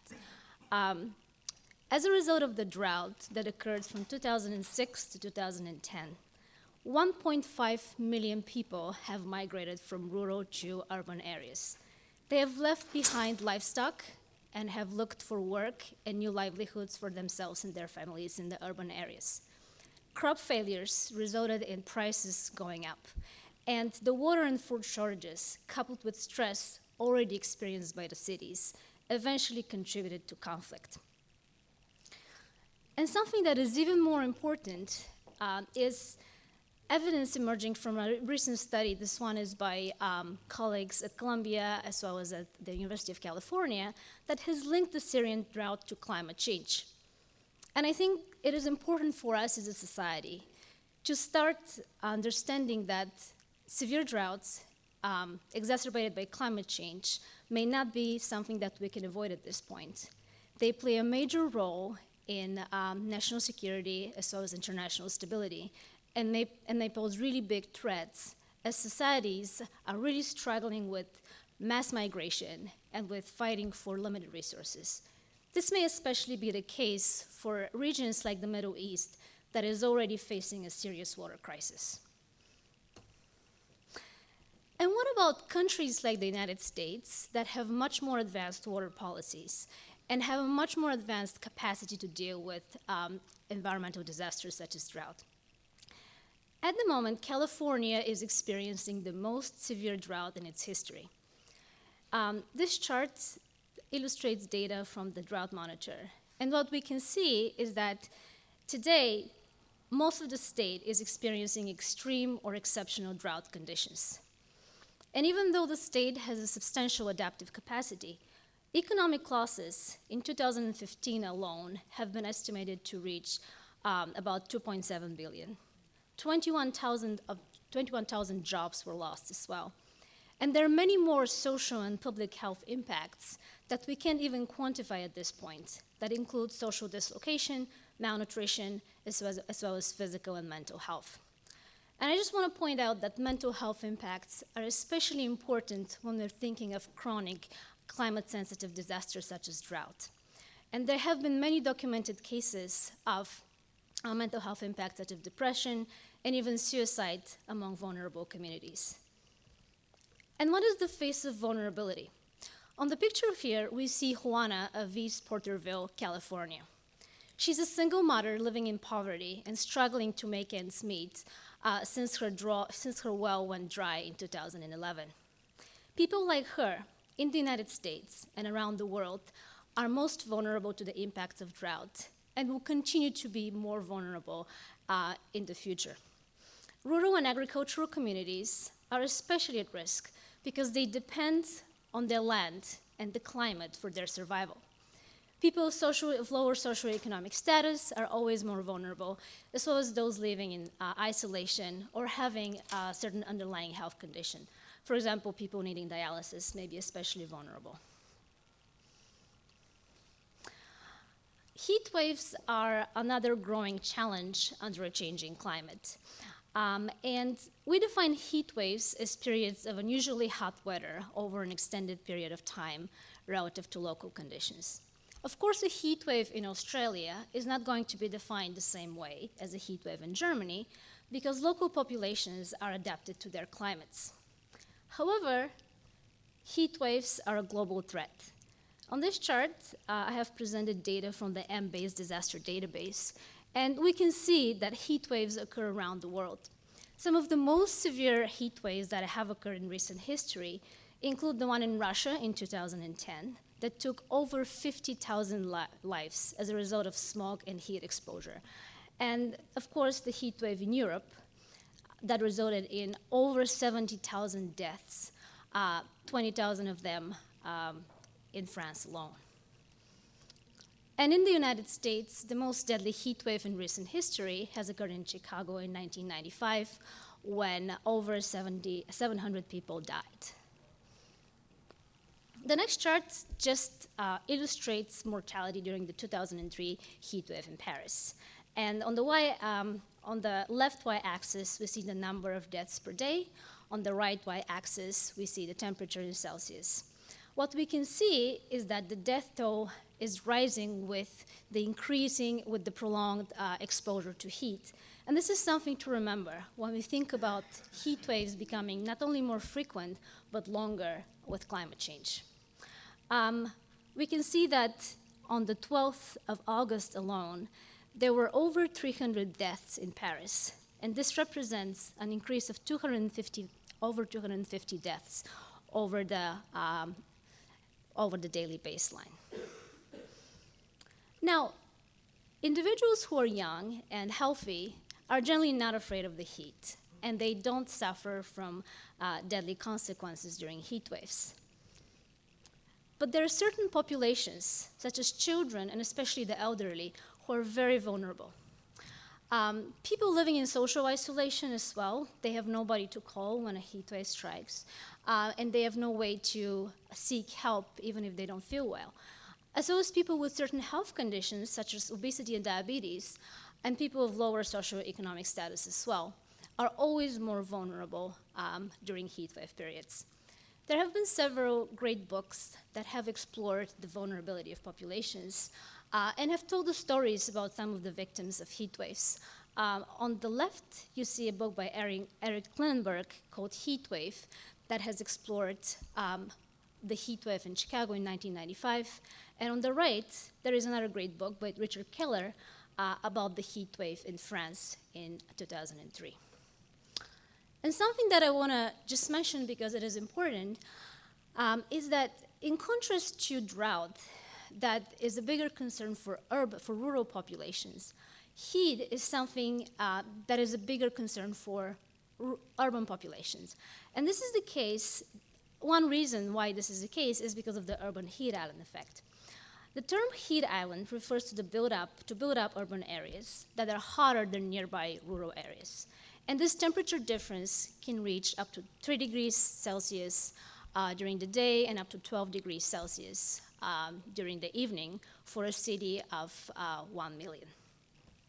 So when we're thinking about the future, we know that there is a demographic transition taking place, and we're moving towards a world where there will be more elderly and more urban residents. Therefore, heat waves are not only a threat because they may become more and more intense and more and longer in duration. We will also have a larger vulnerable population that we would need to protect. And finally, wildfires frequently occur together with heat waves and drought. In 2010, I'm sorry for the typo, in Russia, there were devastating fires that have caused 50 deaths and have resulted in 15 billion in damages between July and September. And this season in California, according to some estimates, there has been more land burned compared to the whole previous decade. And for this wildfire season alone, there has been an estimated over 200 billion in damages so far.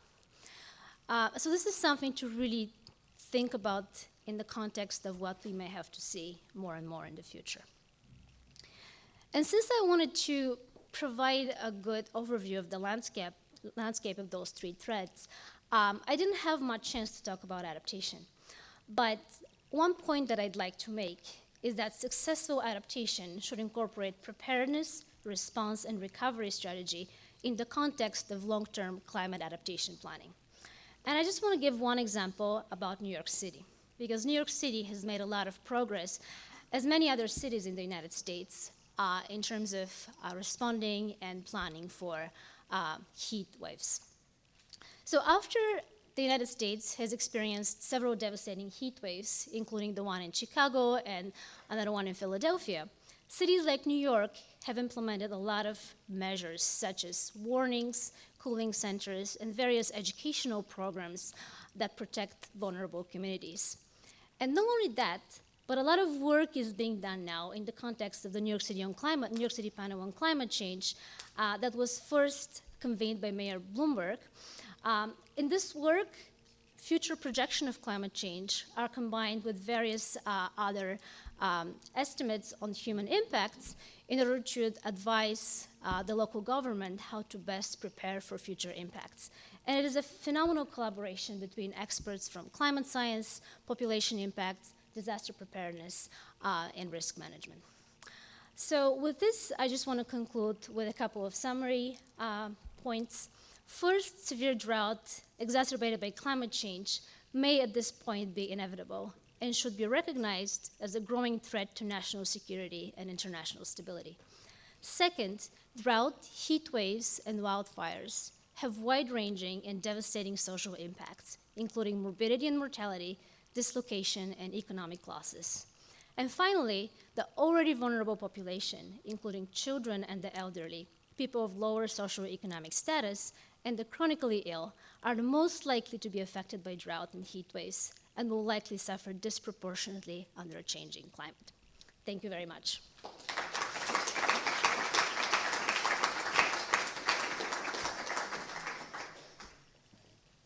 Thank you, Elisa, for that great presentation and for really connecting the human factor with all of this. Just a reminder to folks as well, too, if you need the note cards, throw a hand up. We'll get them around. Also, I'll go around and sort of collect the first batch of them before we bring the panel up here for the discussion, so we have some teed up ready to go. I see a few heads nodding. Awesome. So for our final presentation, we're going to take a little bit of a right turn here. And while we've been talking today a lot about natural ecosystems and the impact of human activity on them and the need for human adaptation to help mitigate changes in these natural ecosystems, our final speaker today is going to talk to us about man-made ecosystems, particularly those created by information technology and the kinds of threats and vulnerabilities that we face in terms of cybersecurity.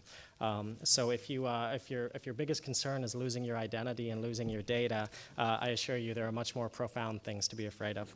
So with that, let me introduce Dr. Jeb Weisman. He's the Director of Strategic Technologies for the National Center for Disaster Preparedness. He's a researcher at the Smart Lab Institute School of Engineering at University College Dublin and the Inclusive Design Program, OCAD University, Toronto, Canada. In addition, he's also the Chief Information Officer at the Children's Health Fund, overseeing developments in informatics, health information technology, and novel use of technologies to address social and cultural equality. As an anthropologist, an informaticist, and software systems designer and developer, he's a triple threat. Dr. Weisman has written, taught, and presented extensively on the challenges and opportunities posed by the unintended uses of information technology and the human systems adaptations that result. He's also been involved in global telecommunications and information system responses to both natural and human-made disasters that include responses to the 9/11 World Trade Center attack, Hurricanes Andrew, Katrina, Rita, the Indian Ocean tsunami, Superstorm Sandy, and various civil and military actions. Please join me in welcoming Dr. Jeb Weisman.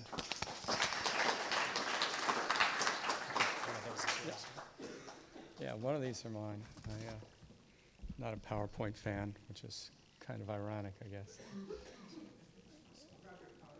And yeah, every computer's different or not. There we go. So thank you very much. I like being the closing speaker, mostly because you're all thinking really hard about the smart things that people before me said. Personally, for me, usually when I walk into a room, people say, "Here comes the angel of death." But for once, there are people even more doom and gloom than I am. So that's great. Thanks. Often when I speak to students, I start with the typical raise your hand. I won't ask you to raise your hands, but how many of you have a smartphone, an iPad, a laptop, all that sort of stuff? And everybody raises their hands. It's 100%. Even when I'm talking to kids in socioeconomically depressed communities, schools. So this is rapidly becoming, here in the United States and across much of Europe and Asia, the standard, a standard accessory. Like a wallet or a newspaper used to be. And then ask the natural next, somewhat ironic question, how many of you could write code to make any of those devices work? And the answer is usually, except when I'm talking to kids at like engineering schools, no one, all right? And so that's a really important place to begin. It's because we don't actually understand, in large part, how the tools we are dependent upon work, okay? So this question of cyber threats and cybersecurity is extremely important because A, we don't get it, B, it's connecting us all together, and C, we are leaning on it as a response to the very things we've heard about in the room today. In fact, I think Jeff alluded to it. One of the very first things that everybody was proud of, and I was called to help with this a little bit, was bringing cell phones and internet connectivity to the refugee camps in Europe. And we'll talk about that a little bit in a minute. Technology is a connective tissue. It's also a source of physical and social disaster, and I think you can anticipate where I'm going with this, but we'll get there when we get there. Finally, we also tend to assume that technology, information technology in particular, is stable. And we are increasingly using it as a repository of knowledge. I will Google that. I don't have to remember that. I grew up on a farm. So you had to learn things, and often you learned them the really hard and painful way, but you tended to retain them. The other day, I decided to make an apple pie. It's an exciting moment in my 55 years. And I looked it up on Find Cooking, and then I had to look up a crust, and my internet connection froze, and I had to go find a cookbook, which was exciting because we had one right there in print, and now I think you know where I'm going with that. All right? We don't remember stuff. We don't know stuff. We look it up. And during a disaster, looking it up may not be the best strategy available. All we have to do is think about The Martian, which a lot of people have seen, and it was kind of an interesting book, but it teaches an important point. We can look stuff up, but if you don't know the core, the base, or the operational or functional nature of what you're looking up, you can't extrapolate, you can't learn, you can't adapt. Adaptation, as every single one of the presenters before me has said, is vital in our response to disaster. So my favorite cyber threat, 1903. It's the first modern cyber threat. They were demonstrating Marconi's exciting new wireless telegraph system, what some people refer to as the Victorian internet, and somebody hacked it. It was in 1903 and sent insulting and profane messages that the audience could see on the projected screen. The reason I call this Boundary 1 is this is a talk about extreme events. We're hearing about extremes of heat, extremes of weather, extremes in socio-political change, transformation. We have no idea what an extreme is in the cyber world. It's relatively new at a global level. It's certainly, everybody discovered the internet in 1994 when it was opened up and commercialized. We have no idea what the boundaries are.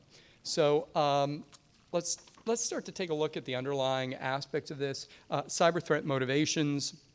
I'm not going to read this to you. You can see it. There's no magic here. It's all the same things as the anthropologist part of my world. It's all the very same things that motivate us to do other things, motivate us to undertake threatening behaviors in the cyber universe. Now, let's talk a little bit about informing extremes. Actually, let's take a moment to talk for a moment about power and control. I talked about the cell phones and internet connectivity in the refugee camps. Phenomenal. We can connect to family. We can bring families together. We don't feel alone. We don't feel isolated. We'll return to technologies and technical communication systems that are important and modern to us, and that is great. But they are also means of social control. We can monitor them. We can use them to undermine dissent. We can use them to control communication. These are major sources of down-the-road radicalization. These are sources of power. And interestingly, they are sources of power that transcend socioeconomic status. We can manage all of this blindly and without regard for how much money you make or, in large part, increasingly where you live. But in refugee camps, these are a group of people who are particularly vulnerable because, as Dr. Redlener mentioned earlier, children are expected to be displaced for 17 years of their lives. I saw that statistic too. That's a long time to have people managing your information and you not necessarily being aware of it. Remember, we don't know how to write code. We don't often know what's going on, so we don't know what and how our information is being used. So moving on to informing our extremes, because part of our question here is what is informing our extreme? Let's take a moment and talk about what's an extreme. Well, extreme is the far boundaries of the envelope, right? In 1903, it was hacking the telegraph demonstration with profane words, which was a pretty radical thing in the technology sense. But we have crime, right? We find new and exciting ways to undertake criminal behavior. Now, we have ideology, and you'll forgive me, but you have to mention Ashley Madison and 32 to 35 million people, depending on how you count it. Was that a crime? Was it an ideological statement, right? Because people were pissed off that information that was supposedly being erased wasn't being erased. What was it? Was it an engineering activity? These things all meld together, they blur together. But when we get down the list, we get to the cosmos and not Phil. There's a famous set of, famous recording started out, I think, on the Jack Parr show with Mel Brooks and Carl Reiner called The 2,000-Year-Old Man. This was followed up in 13 years later with, cleverly enough, The 2,013-Year-Old Man. And there's this story about how God was found. And they're out, Phil was the leader. And Phil had a bigger club, big guy, Phil. Phil was the boss. If you pissed Phil off, he hit you. And then one day, a bolt of lightning hit Phil. And everybody turned around and said, there's something bigger than Phil. When it comes to managing information technology and things that are informing our extremes, the cosmos is way bigger than Phil. It's way bigger than us. Whether it is solar storms, it's asteroids, because the fodder of movies, floods that invade data centers, things we found in New York. The point here is that nature, physics, culture, these things all are material and social context for our information technologies and for the things that begin to define extreme events and extreme behaviors in our cyber world. Was just thinking, so we had the floods in Thailand a few years ago, technomaterially. Hard drives manufactured in that year actually undergo rapid catastrophic failure. Nobody realized this, but hard drives are manufactured where? Thailand. And even though they rebuilt the factories and even relocated them because of material changes and because of changes in the people working in the factories, we experienced this cyber-related activity. Servers have been failing all over the world because of the floods in Thailand. Nobody understood why until a couple of years ago. So let me tell you another story. Not the Forbin Project. Anybody knows what that's a reference to Colossus, the Forbin Project, which is basically a dystopian story about an attempt to make a big computer that was going to keep us all from having nuclear wars. And the computer really was programmed to protect us. And as such, it basically took over. It was kind of 1984 sort of thing. Here's a different story. So imagine a setting where everybody's electronic health record is put online. And imagine that we can have genetic tests, and all those genetic tests are loaded into those databases. And then we can actually have pharmacy data stored too. So we can, I don't know, order our medications online and connect them to our electronic health records. Everybody needs to see our lab information as well. And let's add some advances in personalized medicine, right? Now, I know this is a fantasy world that, I don't know, started happening, 10 years ago? Let's add some advances in immunotherapy and some robotics, like robots that actually distribute pills, so that then the pharmacist just checks them to make sure that it's the right number and then gives them to you over the counter or in the hospital. And you know what? Let's program a computer to collect this information. Let's make it somebody nefarious, like me. And I program a computer to do this, and then I go away for 18 years. I'm collecting the information about every baby born in 2015. And 18 years from now, I have this really sophisticated model of every human being in the United States, or Germany, or in a Syrian refugee camp. But in the United States, all these 18, 19, 20-year-olds, particularly kids who are living in socioeconomically depressed communities, become soldiers. They join the Army, the Navy, and the Marines. As is science fiction, I can create a targeted cyber attack that I can launch anonymously. I don't even have to be around. I started it 18 years ago. And now I can change your medications, right? Because a robot's handling that. Or I can introduce personalized viruses. Now, I am not saying this is going to happen. What I am saying is, you tell me in 1994 that what Ashley Madison could happen today. And then let's extend this out to espionage, to global warfare, to control of populations, to somebody really, to sleeper agents, right? People who are activated later on. Well, now we just have to do it with computers, and we don't actually need people, and we walk away. Again, we're back in Angel of Death land, I know. But the point is, we don't really know what an extreme for a cyber event is, but what we do know is everything I just described can begin right now. Initiators and sponsors. Part of the challenge here is that our sophistication is growing radically. I mean radically. What we can do now is stunningly different than what we could do 5 or 10 years ago at a mass scale, right? And at the same time, we have a falling sophistication, easier entry, and shall we say, a simplified global view amongst the general populace. So people who have no idea what they're doing can pay money or push buttons, we call them script kiddies, to launch an attack, not really understanding necessarily what they're doing or not really understanding what it takes to do it. They can just do it. And once again, then we factor in climate change, which is in fact changing the demographics of technological distribution and the need and dependence on technology, and of course, Phil. So the elements of an extreme and not so extreme cyber threat, it's actually pretty simple. Hardware, computers, telecom devices, all that sort of stuff that you're all looking at while I'm talking.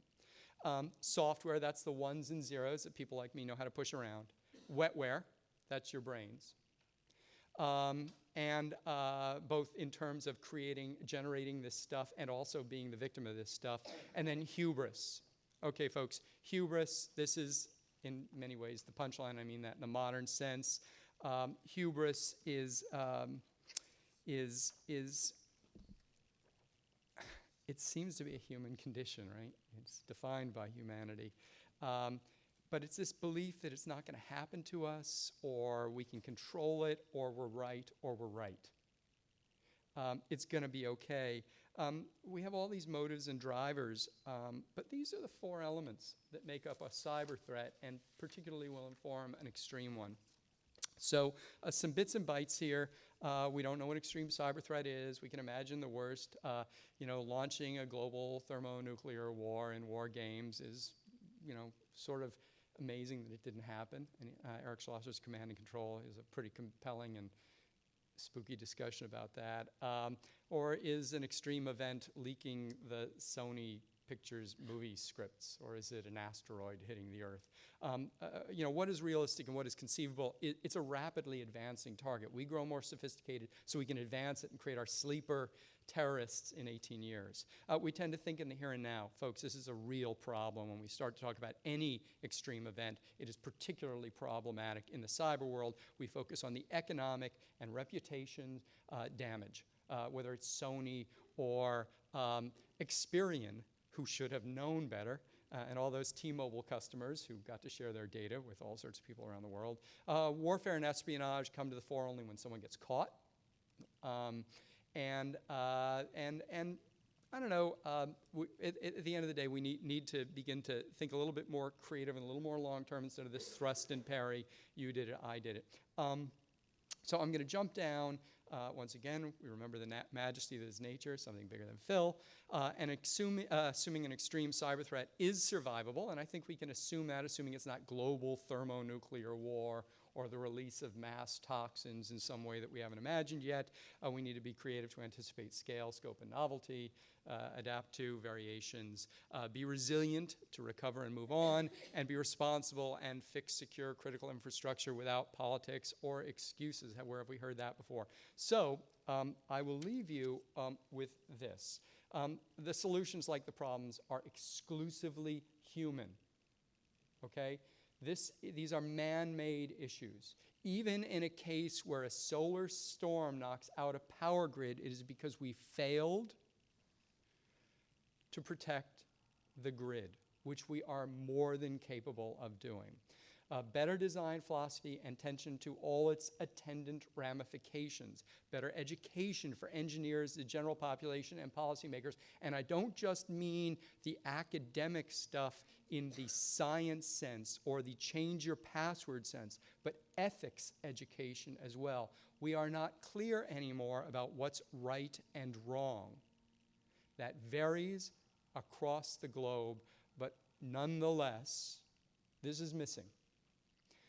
And of course, Semper Gumby, which is a military term that really means always flexible. To draw on the Marine Corps, adapt, overcome, improvise. This is fundamental in such a rapidly shifting environment, such a man-made, human-controlled environment. We have to be extremely flexible. There's no picture of Gumby because that would be illegal. Because of ethics. Apply science and engineering to accommodate nature. We can't change nature. The Army Corps of Engineers has been unsuccessful doing that with the Mississippi River for 200 plus years. So at the end of the day, we must apply our science and engineering in information and other technologies to accommodate nature. Finally, there's a Gibson, not Gibson quote, the street finds its own uses for things. It's not a Gibson quote, because though it is attributed to him because it is everywhere on the internet, it was actually first coined by a Beat Generation writer. Another risk of looking things up on the internet is you get a version, not the version. But the important point here is technology, no matter how we think we've built it, is adaptable by others, just as in any other engineering technology system. I would leave you with that thought. It's our responsibility, and unlike my previous colleague presenters, we can actually do something about this in an immediate, practical, and here and now sense. We don't have the excuse that it's nature. All right, thank you very much.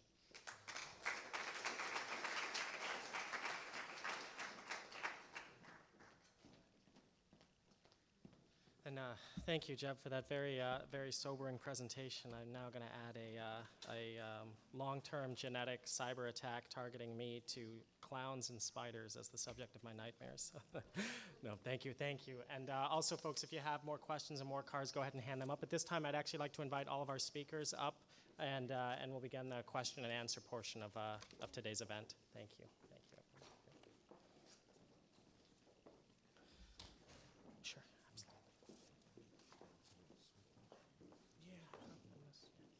And as you have them, just go ahead and hold them up, and then we'll have someone from our team come around and grab them. I've got a couple here to get started, and we'll do the best we can to get to as many as possible. Okay.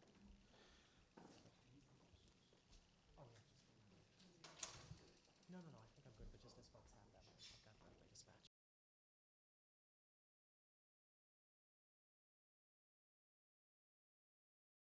Stepped out. He'll be back in just a few minutes. But once again, thank you to all of our great speakers today for all of the insights and taking the time to share knowledge within this context of extreme events. And for the first question, Irwin, I wonder if you'll kick us off in terms of answering this one. We talk about a lot of different kinds of disasters today, from cyber threats to extreme events. With that, and thinking about what's in the near future, what should our focus be on?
Probably should. I just have electively not put that on my to-do list. The problem is, and I guess about priorities for disaster planning and preparedness and so forth. It's very complicated. The thing that bothers me most about it is these are not decisions that are made by deliberation, by consultation with many sectors and with the public, and wisdom-driven conversations that result in conclusions that say, we have this much resources, this is what we're going to invest in to make our world more secure, more safe, more stable. The things happen randomly. They happen because we fight the last war, whatever that might be. We look at levees, sort of, although we really didn't even do this very well, after Katrina, because that's the last thing we had to worry about in 2006. So I guess I would only answer the question, and the question, Jeff, was about what I think we should really, what's the single thing we should focus on, and I'm totally stymied for that. But I do think some better way of deliberating and understanding what the risks are and figuring out where we're going to best place our resources. But until, by the way, we figure out the conundrum of why we don't appreciate the lessons from the last events and apply them to preparing for the next events, something that we might want to just start with as a general principle. Great. Any thoughts from any of the other panelists? Great. Okay. Maybe I would. Yeah, please. Say something. I missed exactly the question, but the question of focus in general. Yep. We need to do a better job of multitasking. In other words, there's lots of expertise on lots of different issues that is not mobilized in any systematic way. And we try to put the information through pretty narrow funnels of government officials who are the least trained in most of this. And this is a really serious problem. these are not political issues, actually, even though at the end of the day we want democratic oversight and discussion. There's a lot of issues that really require analytics, and then at some point the deliberation and so on, but the analytics doesn't even get done. And this, I think, is a serious problem. With all of the skill and talent we have in the world, assignment should be given to work on problems, actually, in a way. And when those problems are worked on, there's actually within knowledge communities lots of shared understandings of a lot of the issues that we've been talking about. My experience is that most knowledge communities are pretty powerless in our society right now. The expertise is there, but the political system is not really geared towards tapping the expertise, mobilizing it, analyzing issues, approving. And again, I don't want to dismiss the issue of democratic oversight. It's very real. I don't believe in turning things over to the experts, but I do believe in calling on the experts to get the expert view. And that we don't do systematically. In our government, we don't have white papers on issues where we do technical reports on these kinds of questions in a very systematic way. Strangely, we do have a National Academy of Sciences and does wonderful work. It's right next door to the White House and Congress, but there's very little interplay, strangely enough, about most of these things. And you see, of course, climate change is just an example of how completely bizarre our politics are, which is that the most corrupt or the most foolish people are in charge. And this is not good, actually. The fact that this issue is tied up the way it is with totally unserious people, unserious in one of two ways. It's hard to know whether they're as stupid as they look or just more corrupt than we can imagine.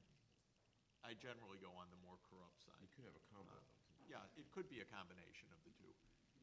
But this is really a serious problem, and then attention span is an issue, but distributed processes mean many things can happen at the same time without any one consciousness having to understand everything that's happening. That's the division of labor and division of expertise.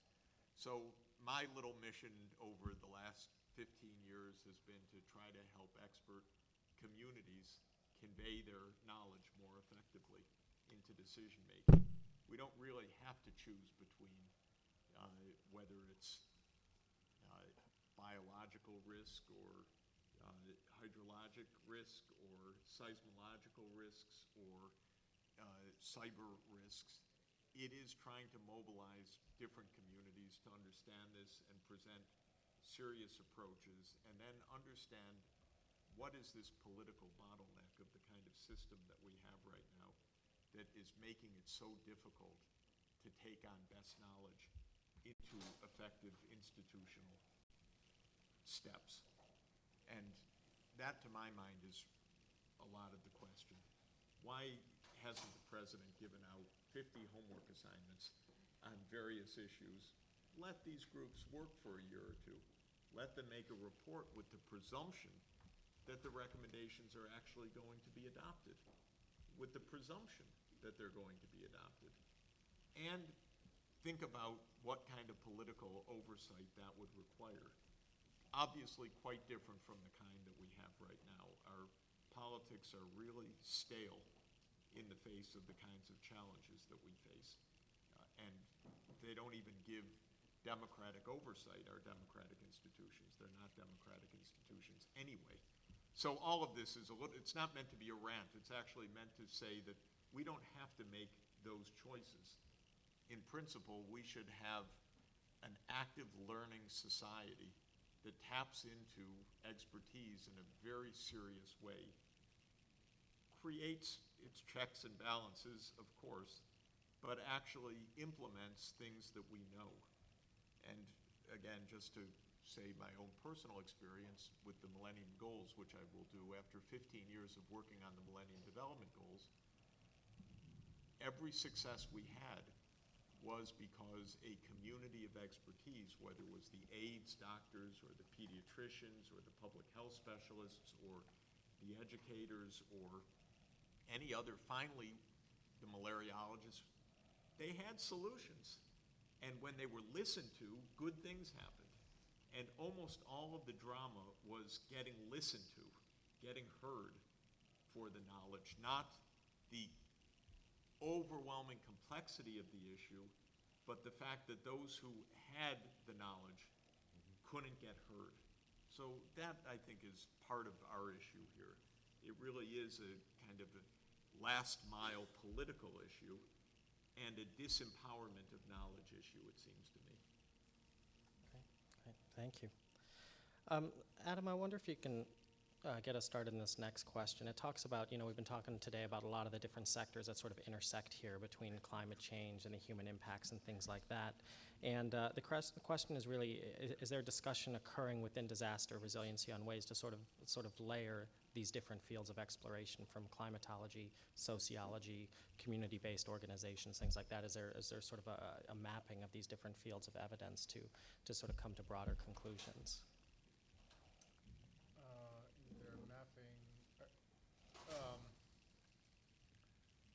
I'm not sure if I understand exactly what the question's asking. I do think that there is a little bit of the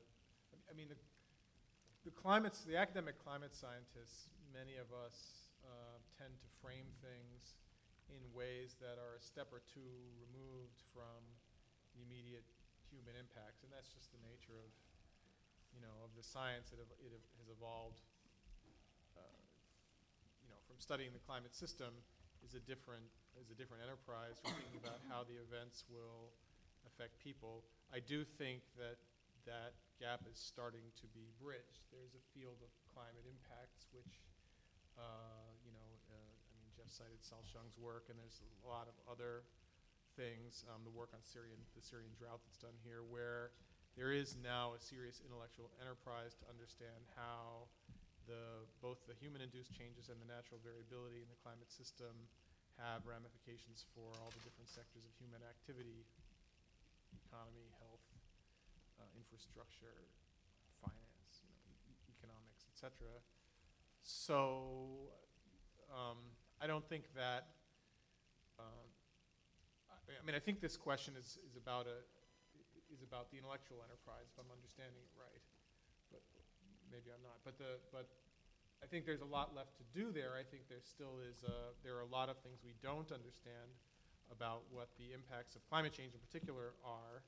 If you look in the IPCC reports, there's Working Group 1, which is the physical sciences, and then Working Group 2, which is about impacts, and Working Group 2 is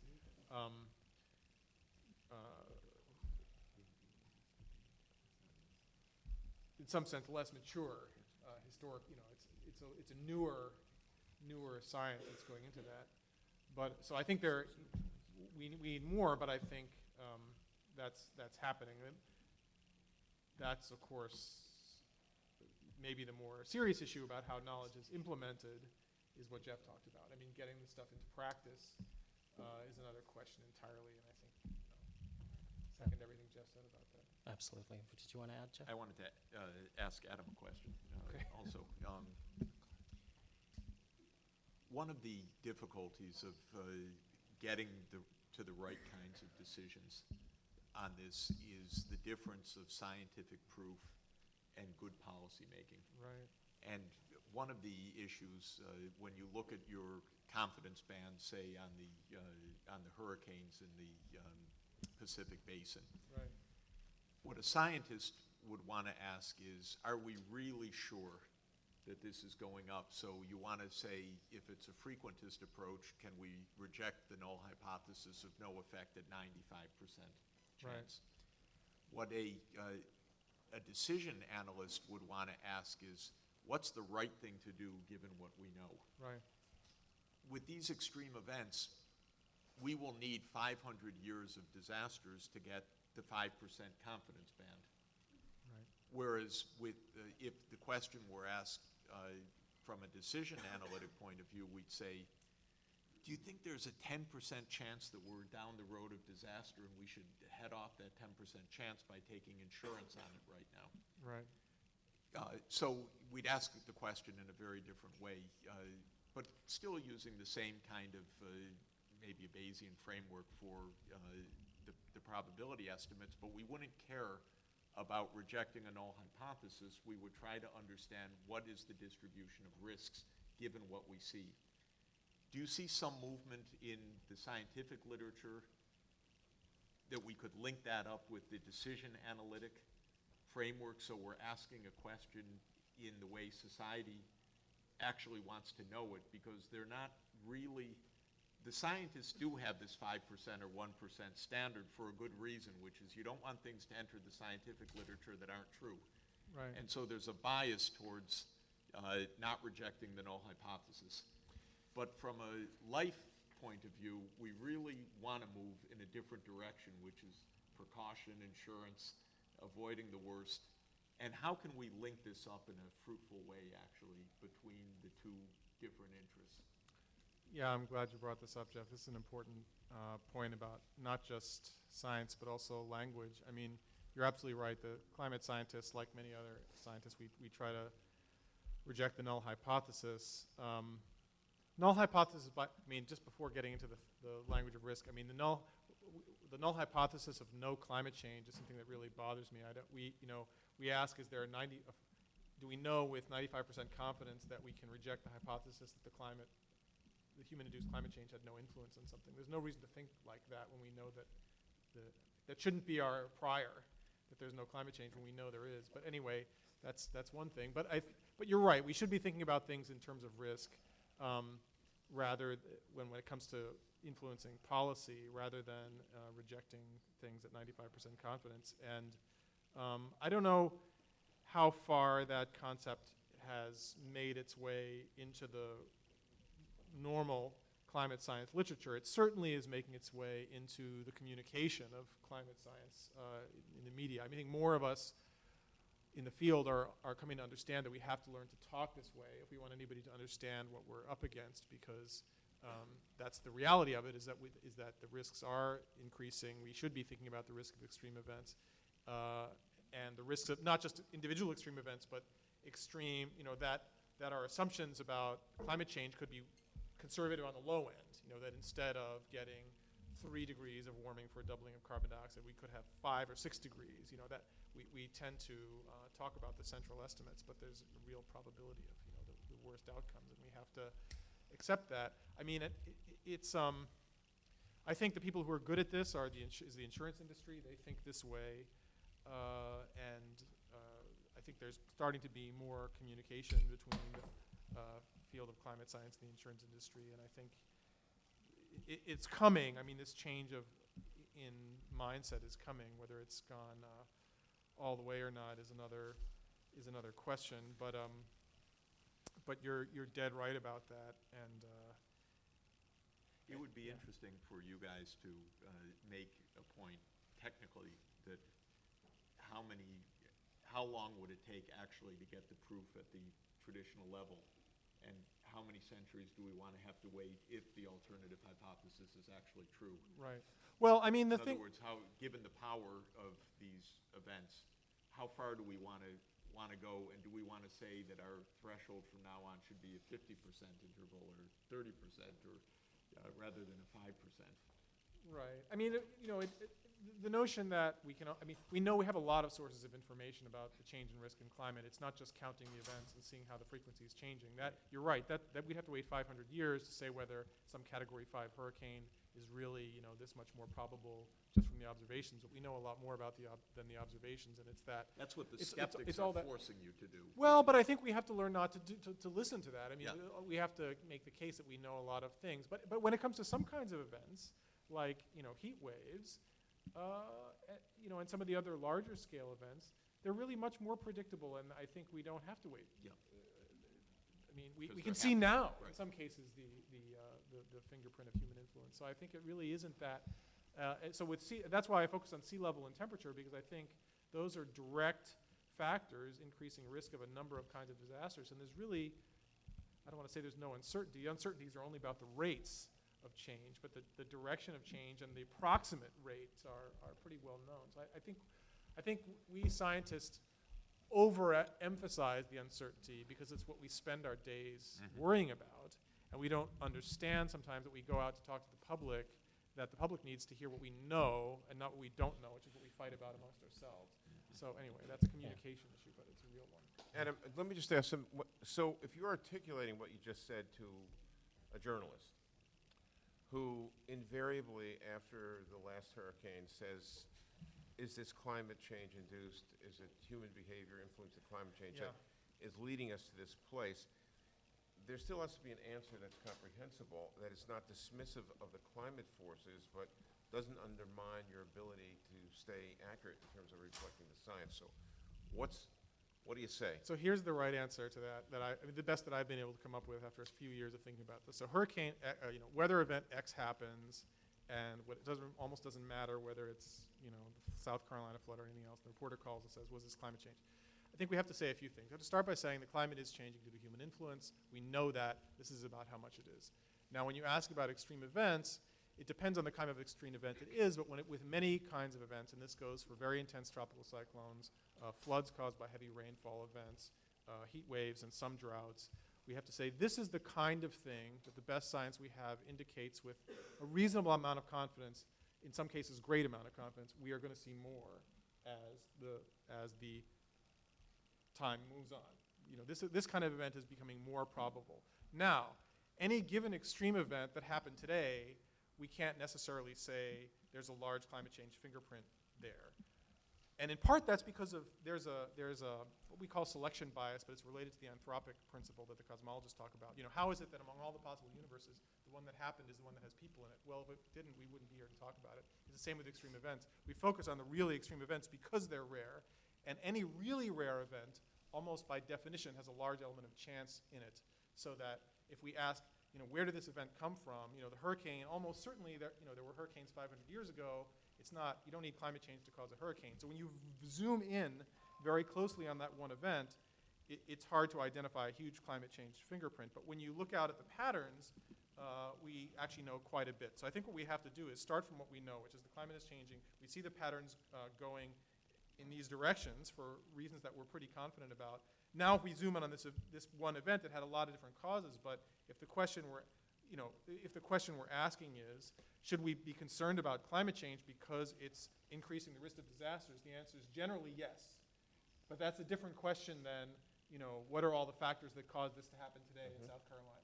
So I think we have to learn how to frame those questions separately and not get caught up.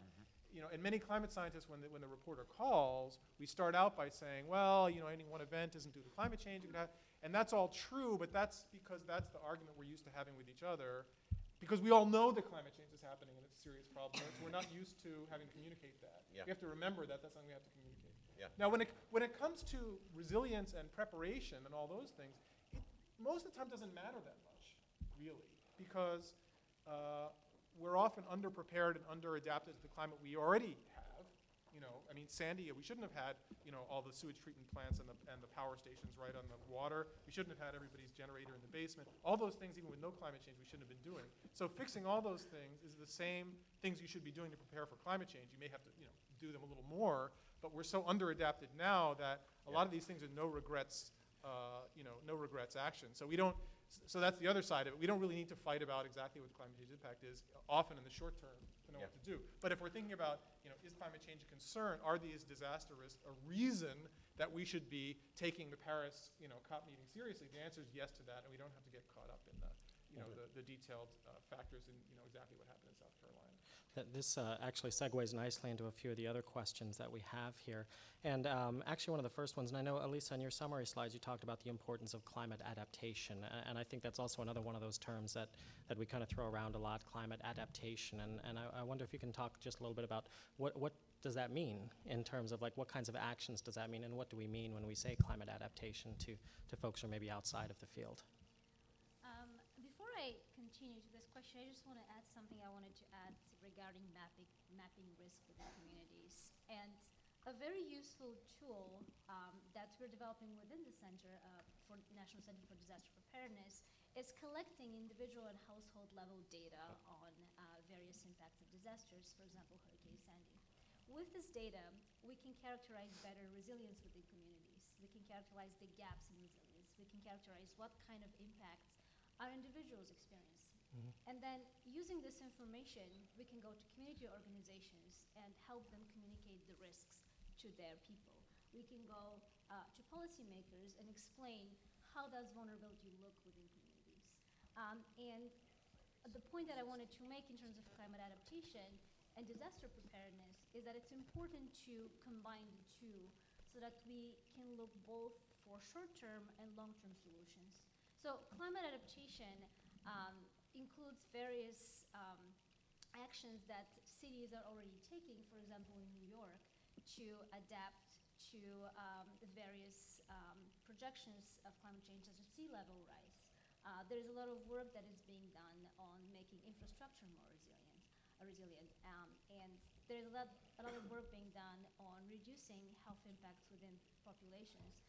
And as I mentioned, heat is one of the most easily measurable impacts, both in terms of the physical projections and as a consequence in terms of the human health projections. So all of the actions that we can take on both the individual, community, city, and state, and even international level that can prepare populations to better deal with what we may face in the future is very important to, in order to adapt better. And moving along those lines, this one touches on the technology piece of it as well too. And Jeff, maybe you can get us started on this one. Is, you know, and this one is specific in many of the Sandy-affected areas.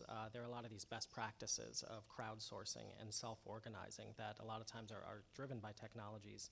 And to your knowledge, kind of how are the benefits of these technologies being shared across fields? And are there any sort of new vulnerabilities that they introduce as well? Well, I think it's, first off, yeah, we should be really, really clear. There are two primary benefits to these sort of populist technologies at the time of disaster. One is it helps people bring resources and attention to areas, communities, problems when they happen. There was a great project that started off after the Indian Ocean tsunami called Sahana. It's now a global piece of software for managing resources and material. And so in that sense, it's phenomenal. The second interesting sense is in its capacity to maintain and manage community during a time of crisis. And that's in many ways more important. And I think it speaks to one of the reasons everybody rushed out to help bring these technologies to the refugee camps. And it'll be very interesting to see what the long-term effects of that. So in that sense, wow. I mean, really, it's pretty amazing. The number of people who are brought together, the number of sources that are brought to bear. At the same time, there are two risks that I'll present. There are a variety of additional benefits and risks. The first benefit is, and then it disappears. We saw after Sandy, in particular, all of these pop-up sort of really well-meaning charitable organizations, and then school started, or someone had to go back to work, or they couldn't afford their internet connection that week, or whatever, and they kind of disappeared.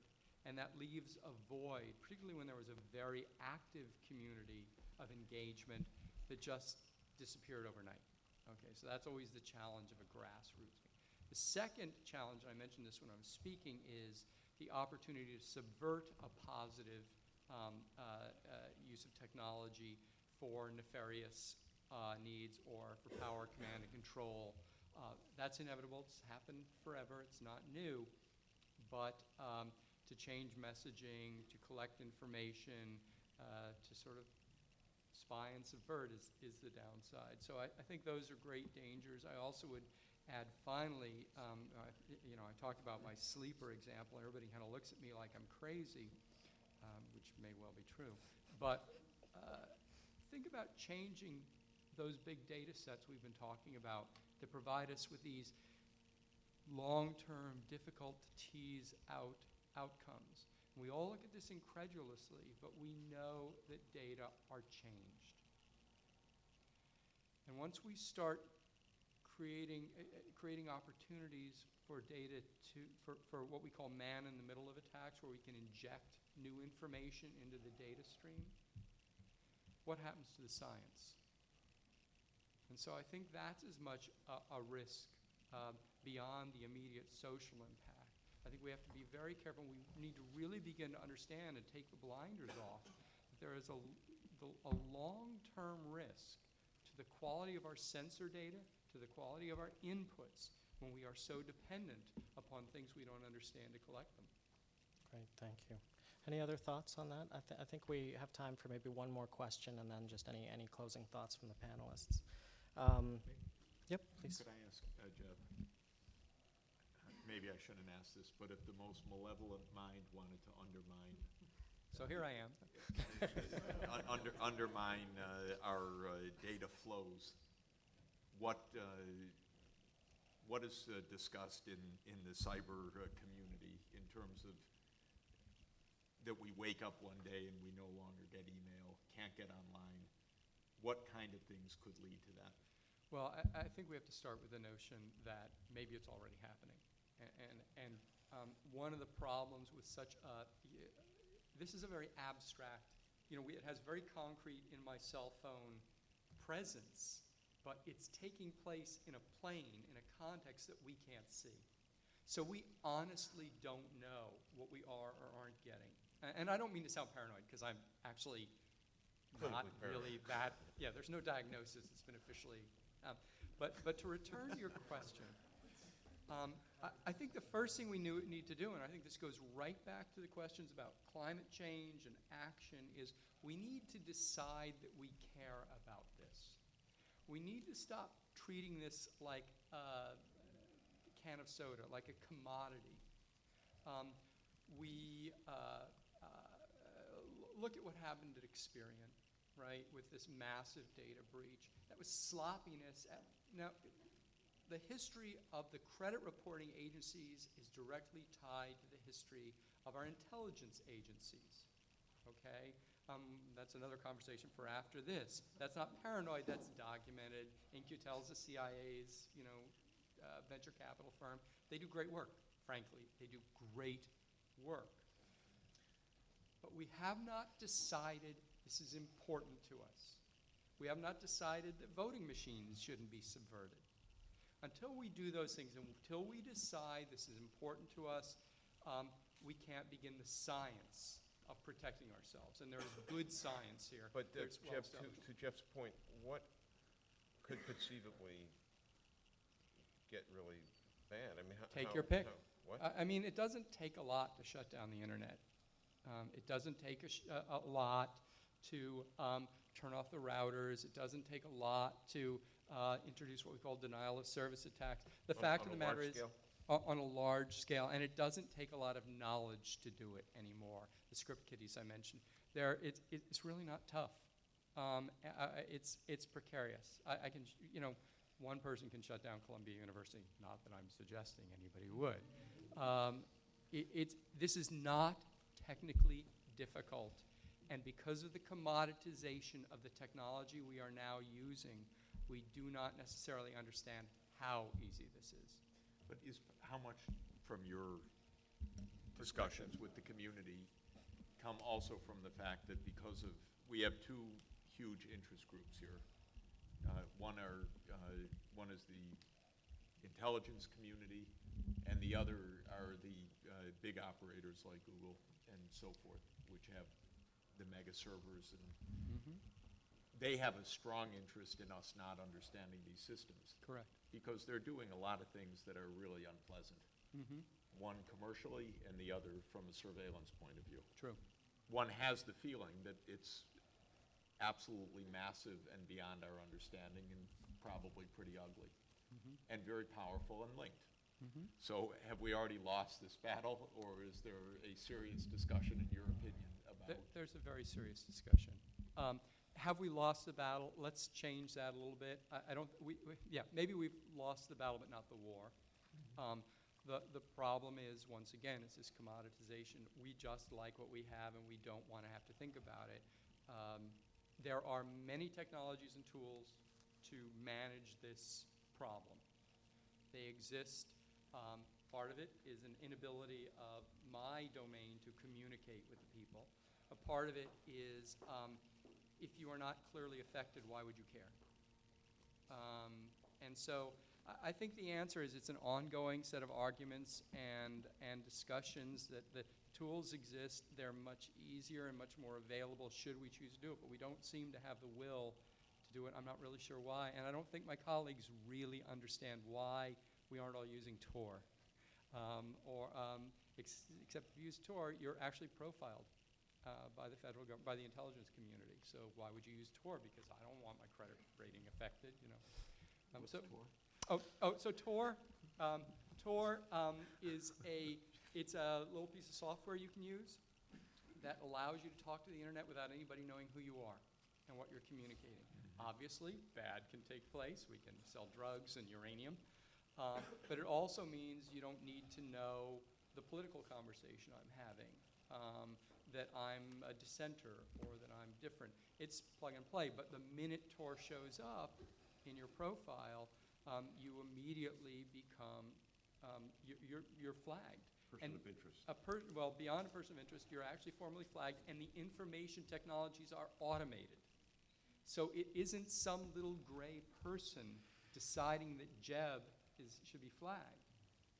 It's a computer flagging you for later use. Mm-hmm. Welcome to the McCarthy era. So on that cheery note, we're actually, like Angel all of great death, I win. academic discussions, we're just about out of time. Peter's going to come up and close us out and talk about the next Sustainable Development Seminar Series. But join me also in just thanking all of our presenters today.